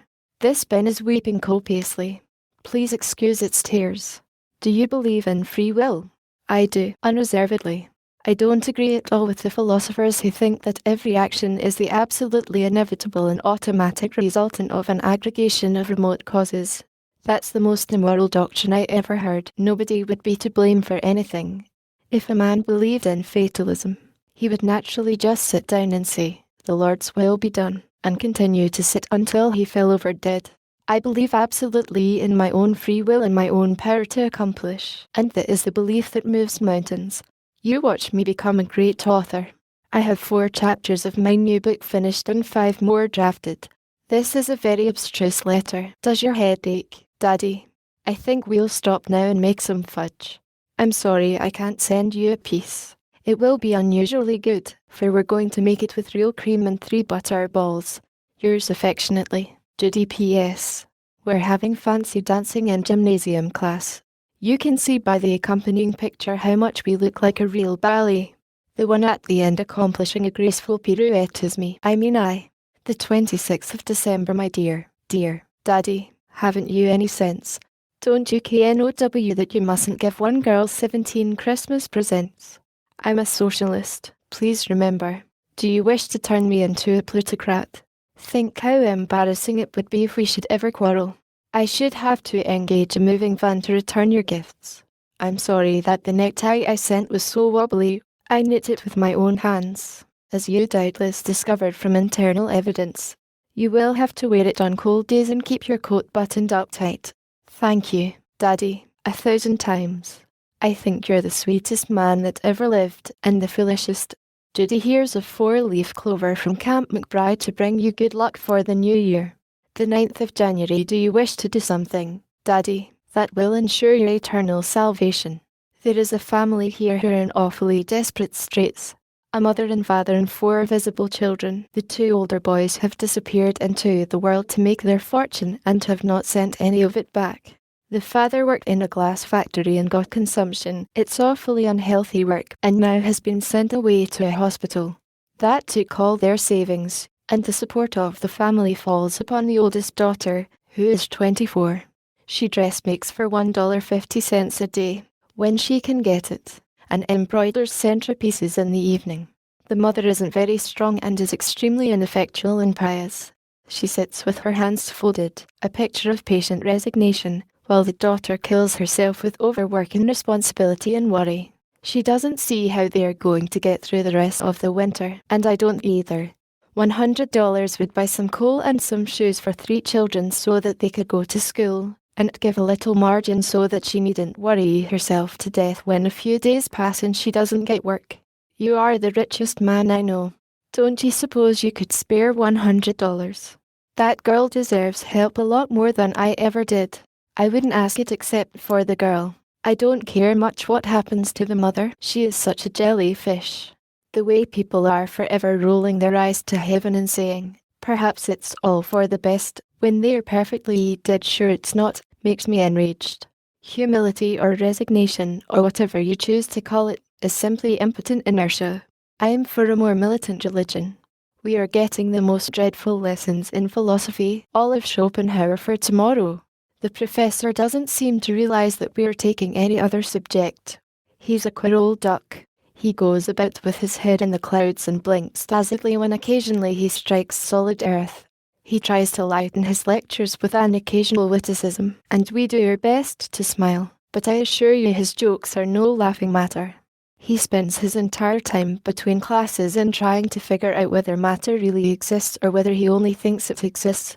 I'm sure my sewing girl hasn't any doubt but that it exists. Where do you think my new novel is?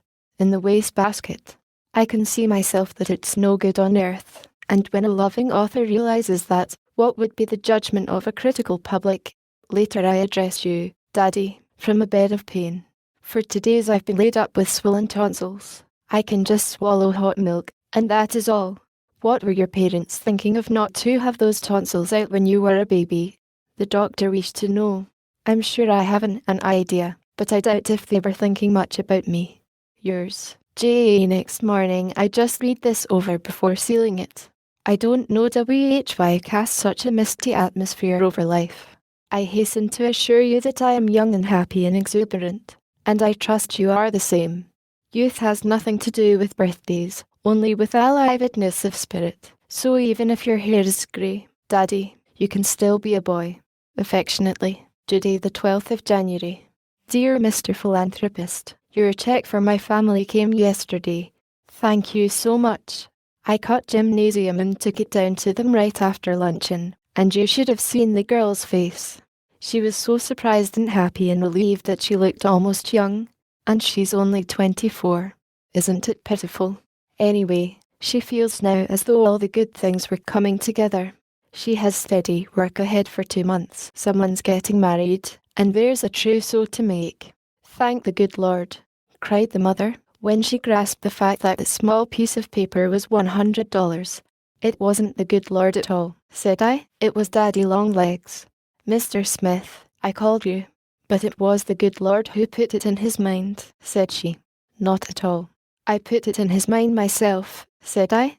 But anyway, Daddy, I trust the good Lord will reward you suitably. You deserve 10,000 years out of purgatory.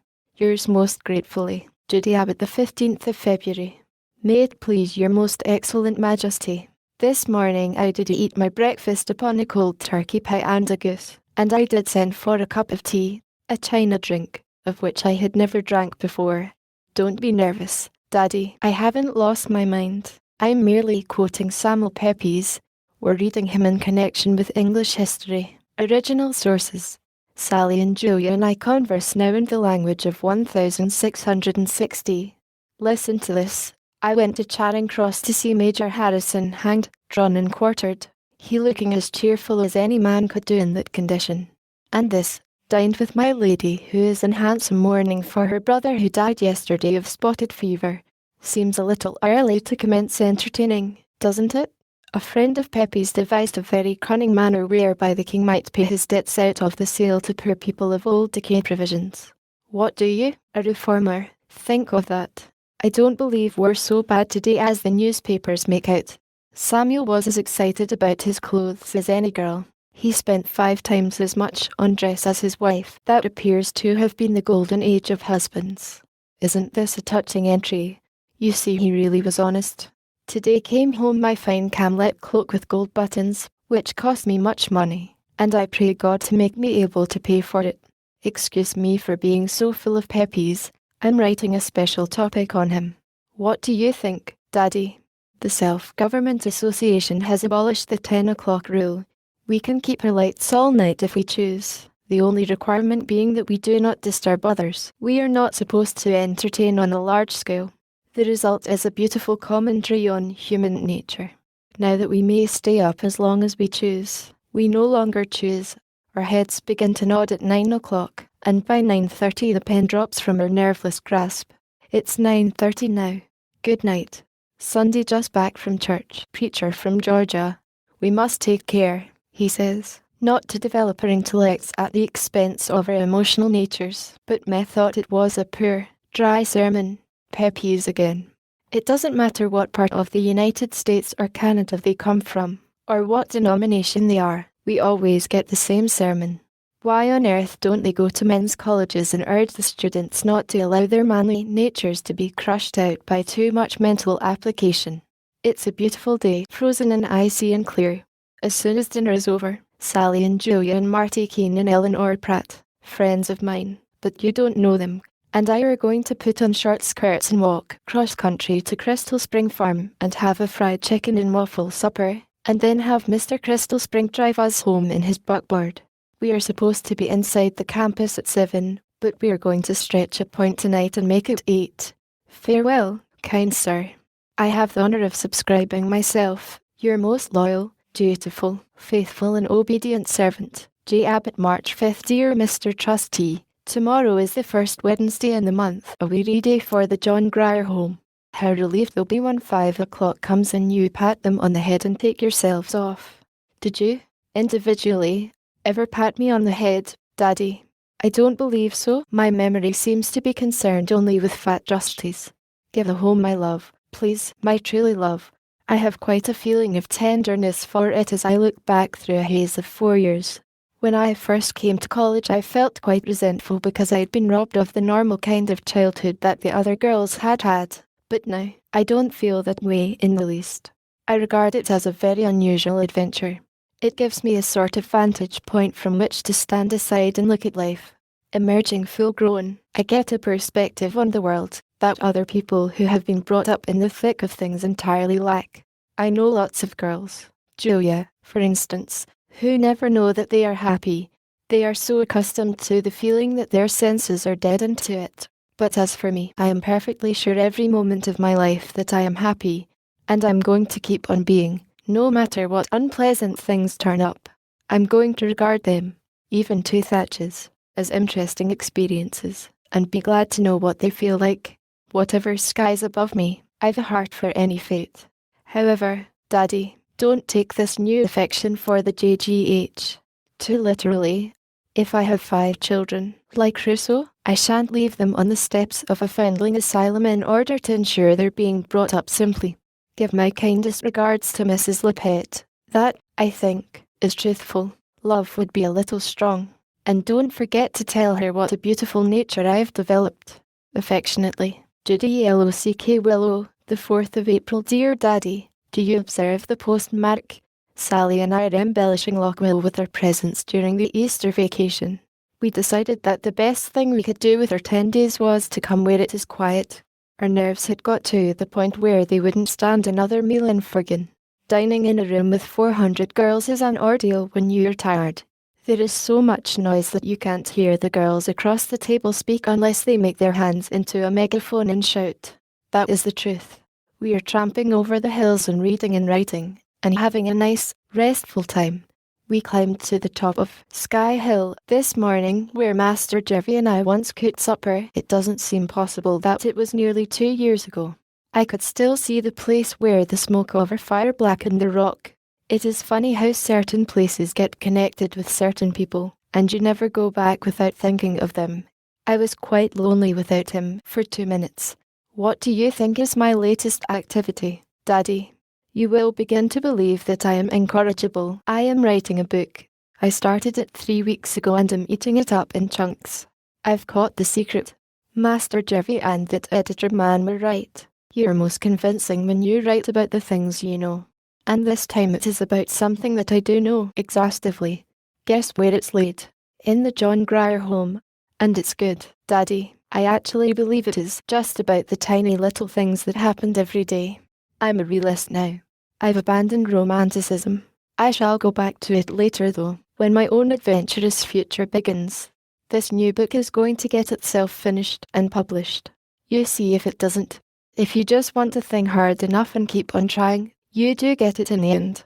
I've been trying for 4 years to get a letter from you, and I haven't given up hope yet. Goodbye, Daddy dear. I like to call you Daddy dear. It's so alliterative. Affectionately, Judy P.S. I forgot to tell you the farm news, but it's very distressing. Skip this postscript if you don't want your sensibilities all wrought up. Poor old Grove is dead. He got so that he couldn't chew and they had to shoot him. 9 chickens were killed by a weasel or a skunk or a rat last week. One of the cows is sick, and we had to have the veterinary surgeon out from Bonnyrigg Four Corners. A massa stayed up all night to give her linseed oil and whiskey. But we have an awful suspicion that the poor sick cow got nothing but linseed oil. Sentimental Tommy, the tortoise shell cat, has disappeared. We are afraid he has been caught in a trap. There are lots of troubles in the world. The 17th of May. Dear Daddy Longlegs, this is going to be extremely short because my shoulder aches at the sight of a pen. Lecture notes all day, immortal novel all evening. Make too much writing. Commencement 3 weeks from next Wednesday. I think you might come and make my acquaintance. I shall hate you if you don't. Julia's inviting Master Jervy, he being her family, and Sally's inviting Jimmy MCB, he being her family, but who is there for me to invite? Just you and Lippett, and I don't want her. Please come. Yours, with love and writer's cramp, Judy LOCK Willow, the 19th of June. Dear Daddy Longlegs, I'm educated. My diploma is in the bottom bureau drawer with my two best dresses. Commencement was as usual, with a few showers at vital moments. Thank you for your rosebuds. They were lovely. Master Jervy and Master Jimmy both gave me roses, too, but I left theirs in the bathtub and carried yours in the class procession. Here I am at Lock Willow for the summer, forever maybe. The board is cheap, the surroundings quiet and conducive to a literary life. What more does a struggling author wish? I am mad about my book. I think of it every waking moment, and dream of it at night. All I want is peace and quiet and lots of time to work, interspersed with nourishing meals. Master Jervy is coming up for a week or so in August, and Jimmy McBride is going to drop in sometime through the summer. He's connected with a bond house now, and goes about the country selling bonds to banks. He's going to combine the Farmers National at the Corners and me on the same trip. You see that Lock Willow isn't entirely lacking in society. I'd be expecting to have you come motoring through, only I know now that that is hopeless. When you wouldn't come to my commencement, I tore you from my heart and buried you forever. Judy Abbott, A.B. The 24th of July, dearest Daddy Longlegs. Isn't it fun to work, or don't you ever do it? It's especially fun when your kind of work is the thing you'd rather do more than anything else in the world. I've been writing as fast as my pen would go every day this summer, and my only quarrel with life is that the days aren't long enough to write all the beautiful and valuable and entertaining thoughts I'm thinking. I've finished the second draft of my book and I'm going to begin the third tomorrow morning at 7:30. It's the sweetest book you ever saw. It is, truly. I think of nothing else. I can barely wait in the morning to dress and eat before beginning. Then I write till suddenly I'm so tired that I'm limp all over. Then I go out with Colin, the new sheepdog, and romp through the fields and get a fresh supply of ideas for the next day. It's the most beautiful book you ever saw. Oh, pardon, I said that before. You don't think me conceited, do you, Daddy dear? I'm not, really, only just now I'm in the enthusiastic stage. Maybe later on I'll get cold and critical and sniffy. No, I'm sure I won't. This time I've written a real book. Just wait till you see it. I'll try for a minute to talk about something else. I never told you, did I, that Tommaso and Carrie got married last May. They are still working here, but so far as I can see it has spoiled them both. She used to laugh when he tramped in mud or dropped ashes on the floor, but now you should hear her scold. And she doesn't curl her hair any longer. Tommaso, who used to be so obliging about beating rugs and carrying wood, grumbles if you suggest such a thing. Also his neckties are quite dingy, black and brown, where they used to be scarlet and purple. I've determined never to marry. It's a deteriorating process, evidently. There isn't much of any farm news. The animals are all in the best of health. The pigs are unusually fat, the cows seem contented, and the hens are laying well. Are you interested in poultry? If so, let me recommend that invaluable little work, 200 eggs per hen per year. I am thinking of starting an incubator next spring and raising broilers. You see, I'm settled at Lock Willow permanently. I have decided to stay until I've written 114 novels like Anthony Trollope's mother. Then I shall have completed my life work and can retire and travel. Mr. James McBride spent last Sunday with us. Fried chicken and ice cream for dinner, both of which he appeared to appreciate. I was awfully glad to see him. He brought a momentary reminder that the world at large exists. Poor Jimmy is having a hard time peddling his bonds. The Farmers National at the Corners wouldn't have anything to do with them in spite of the fact that they pay 6% interest and sometimes 7%. I think he'll end up by going home to Worcester and taking a job in his father's factory. He's too open and confiding and kind-hearted ever to make a successful financier. But to be the manager of a flourishing overall factory is a very desirable position, don't you think? Just now he turns up his nose at overalls, but he'll come to them. I hope you appreciate the fact that this is a long letter from a person with writer's cramp. But I still love you, Daddy dear, and I'm very happy, with beautiful scenery all about, and lots to eat and a comfortable 4-post bed and a ream of blank paper and a pint of ink. What more does one want in the world? Yours as always, Judy P.S. The postman arrives with some more news. We are to expect Master Jervy on Friday next to spend a week. That's a very pleasant prospect, only I'm afraid my poor book will suffer. Master Jervy is very demanding. The 27th of August, dear Daddy Longlegs. Where are you, I wonder? I never know what part of the world you're in, but I hope you're not in New York during this awful weather. I hope you're on a mountain peak, but not in Switzerland, somewhere nearer, looking at the snow and thinking about me. Please be thinking about me. I'm quite lonely and I want to be thought about. Oh, Daddy, I wish I knew you. Then when we were unhappy we could cheer each other up. I don't think I can stand much more of Lock Willow. I'm thinking of moving. Sally is going to do settlement work in Boston next winter. Don't you think it would be nice for me to go with her? Then we could have a studio together. I would write while she settled and we could be together in the evenings. Evenings are very long when there's no one but the Semples and Carrie and Amasa to talk to. I know in advance that you won't like my studio idea. I can read your secretary's letter now. Miss Jerish Abbott. Dear Madam, Mr. Smith prefers that you remain at Lock Willow. Yours truly, Elmer H. Griggs. I hate your secretary. I am certain that a man named Elmer H. Griggs must be horrid. But truly, Daddy, I think I shall have to go to Boston. I can't stay here. If something doesn't happen soon, I shall throw myself into the silo pit out of sheer desperation. Mercy, but it's hot. All the grass is burnt up and the bricks are dry and the roads are dusty. It hasn't rained for weeks and weeks. This letter sounds as though I had hydrophobia, but I haven't. I just want some family. Goodbye, my dearest Daddy. I wish I knew you. Judy L.O.C.K. Willow, the 19th of September. Dear Daddy, something has happened and I need advice. I need it from you, and from nobody else in the world. Wouldn't it be possible for me to see you?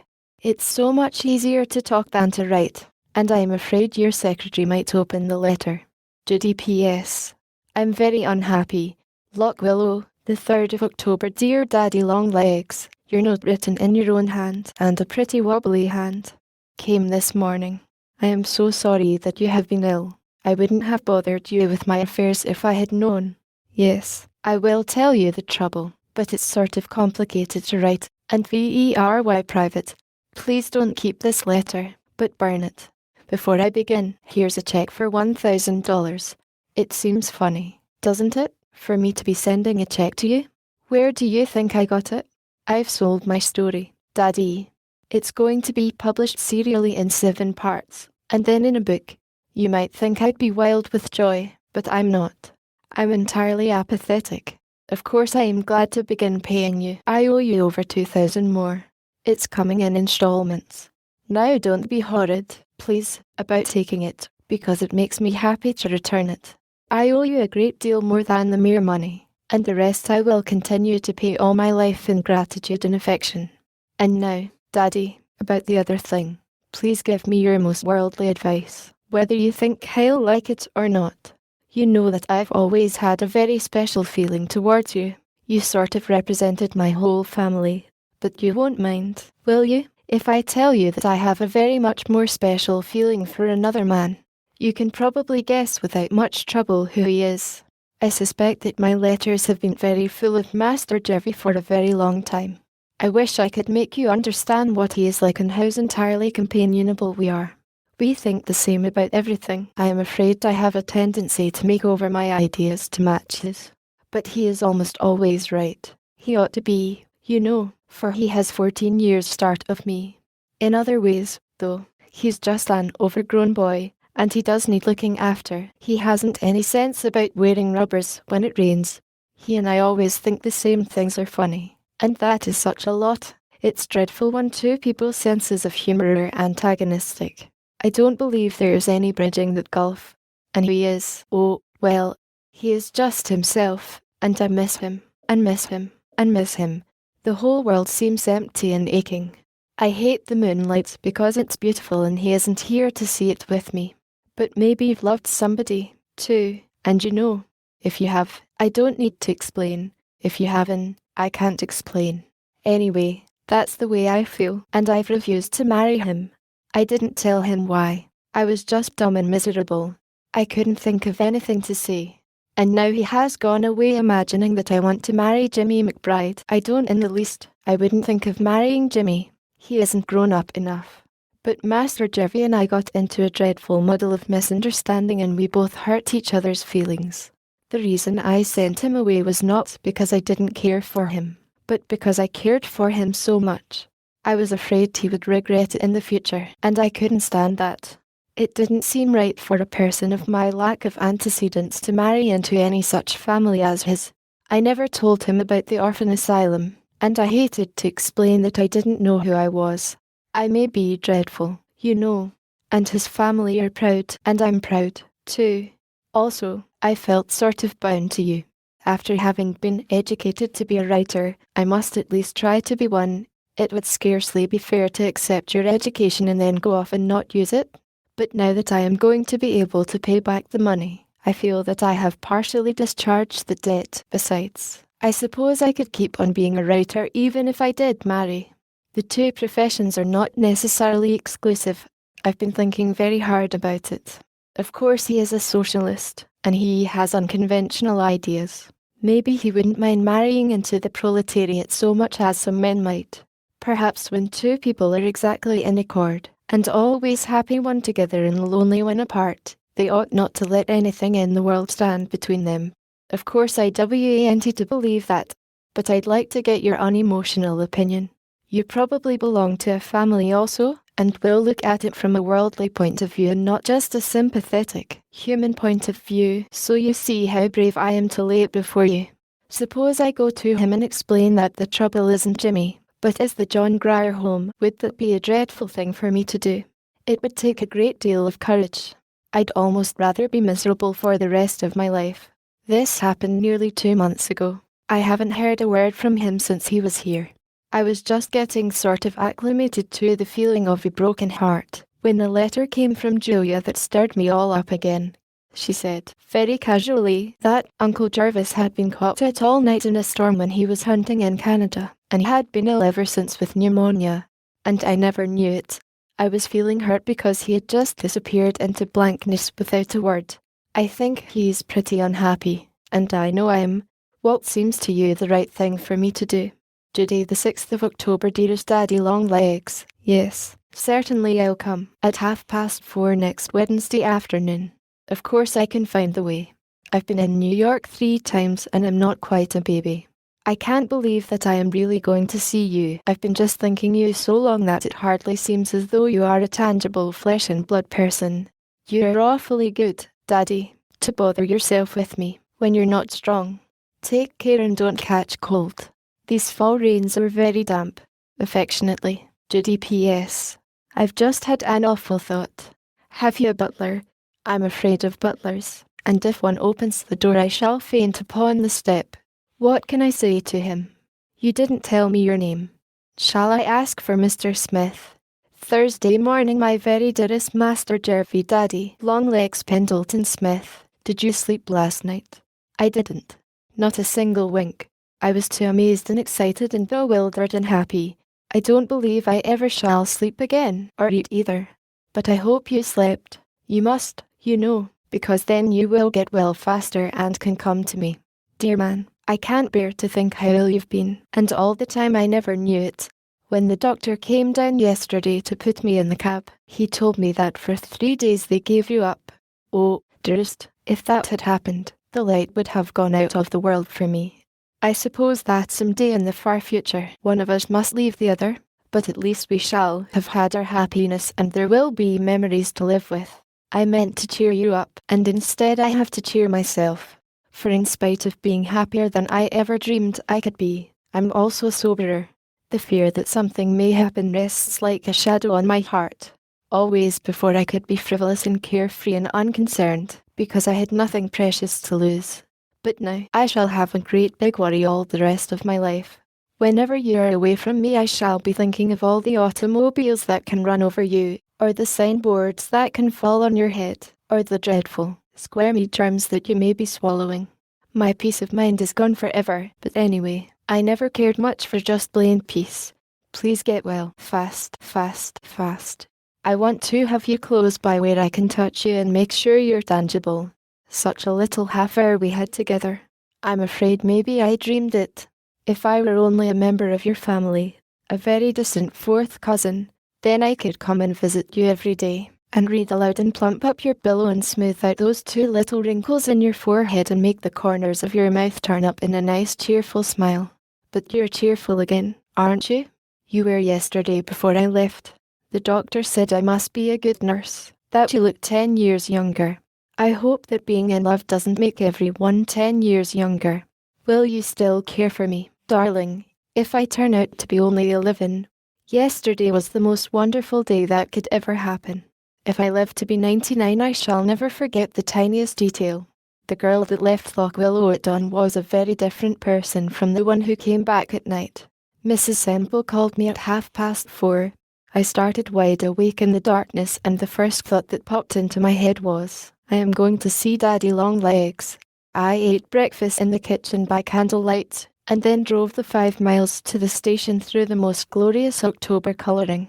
The sun came up on the way, and the swamp maples and dogwood glowed crimson and orange, and the stone walls and cornfields sparkled with hoar frost. The air was keen and clear and full of promise. I knew something was going to happen. All the way in the train the rails kept singing, "You're going to see Daddy Longlegs." It made me feel secure. I had such faith in Daddy's ability to set things right. And I knew that somewhere another man, dearer than Daddy, was wanting to see me. And somehow I had a feeling that before the journey ended I should meet him, too. And you see, when I came to the house on Madison Avenue it looked so big and brown and forbidding that I didn't dare go in. So I walked around the block to get up my courage. But I needn't have been a bit afraid. Your butler is such a nice, fatherly old man that he made me feel at home at once. "Is this Miss Abbott?" he said to me, and I said, "Yes," so I didn't have to ask for Mr. Smith after all. He told me to wait in the drawing room. It was a very sombre, magnificent, man's sort of room. I sat down on the edge of a big upholstered chair and kept saying to myself, "I'm going to see Daddy Longlegs. I'm going to see Daddy Longlegs." Then presently the man came back and asked me please to step up to the library. I was so excited that really and truly my feet would hardly take me up. Outside the door he turned and whispered, "He's been very ill, miss. This is the first day he's been allowed to sit up. You'll not stay long enough to excite him." I knew from the way he said it that he loved you, and I think he's an old dear. Then he knocked and said, "Miss Abbott," and I went in and the door closed behind me. It was so dim coming in from the brightly lighted hall that for a moment I could scarcely make out anything. Then I saw a big easy chair before the fire and a shining tea table with a smaller chair beside it. And I realized that a man was sitting in the big chair propped up by pillows with a rug over his knees. Before I could stop him he rose rather shakily and steadied himself by the back of the chair and just looked at me without a word. And then I saw it was you. But even with it I didn't understand. I thought Daddy had you come there to meet me or a surprise. Then you laughed and held out your hand and said, "Dear little Judy, couldn't you guess that I was Daddy Longlegs?" In an instant it flashed over me. Oh, but I have been stupid. 100 little things might have told me, if I had had any wits. I wouldn't make a very good detective, would I, Daddy? Jervy.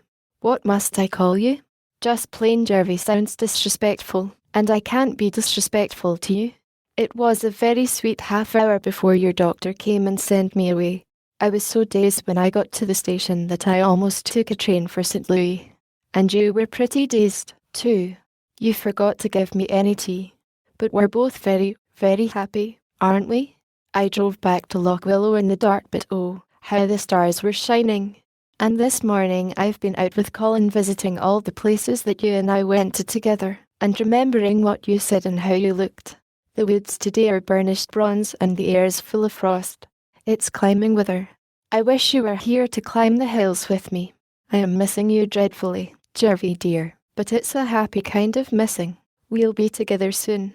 We belong to each other now really and truly, no make-believe.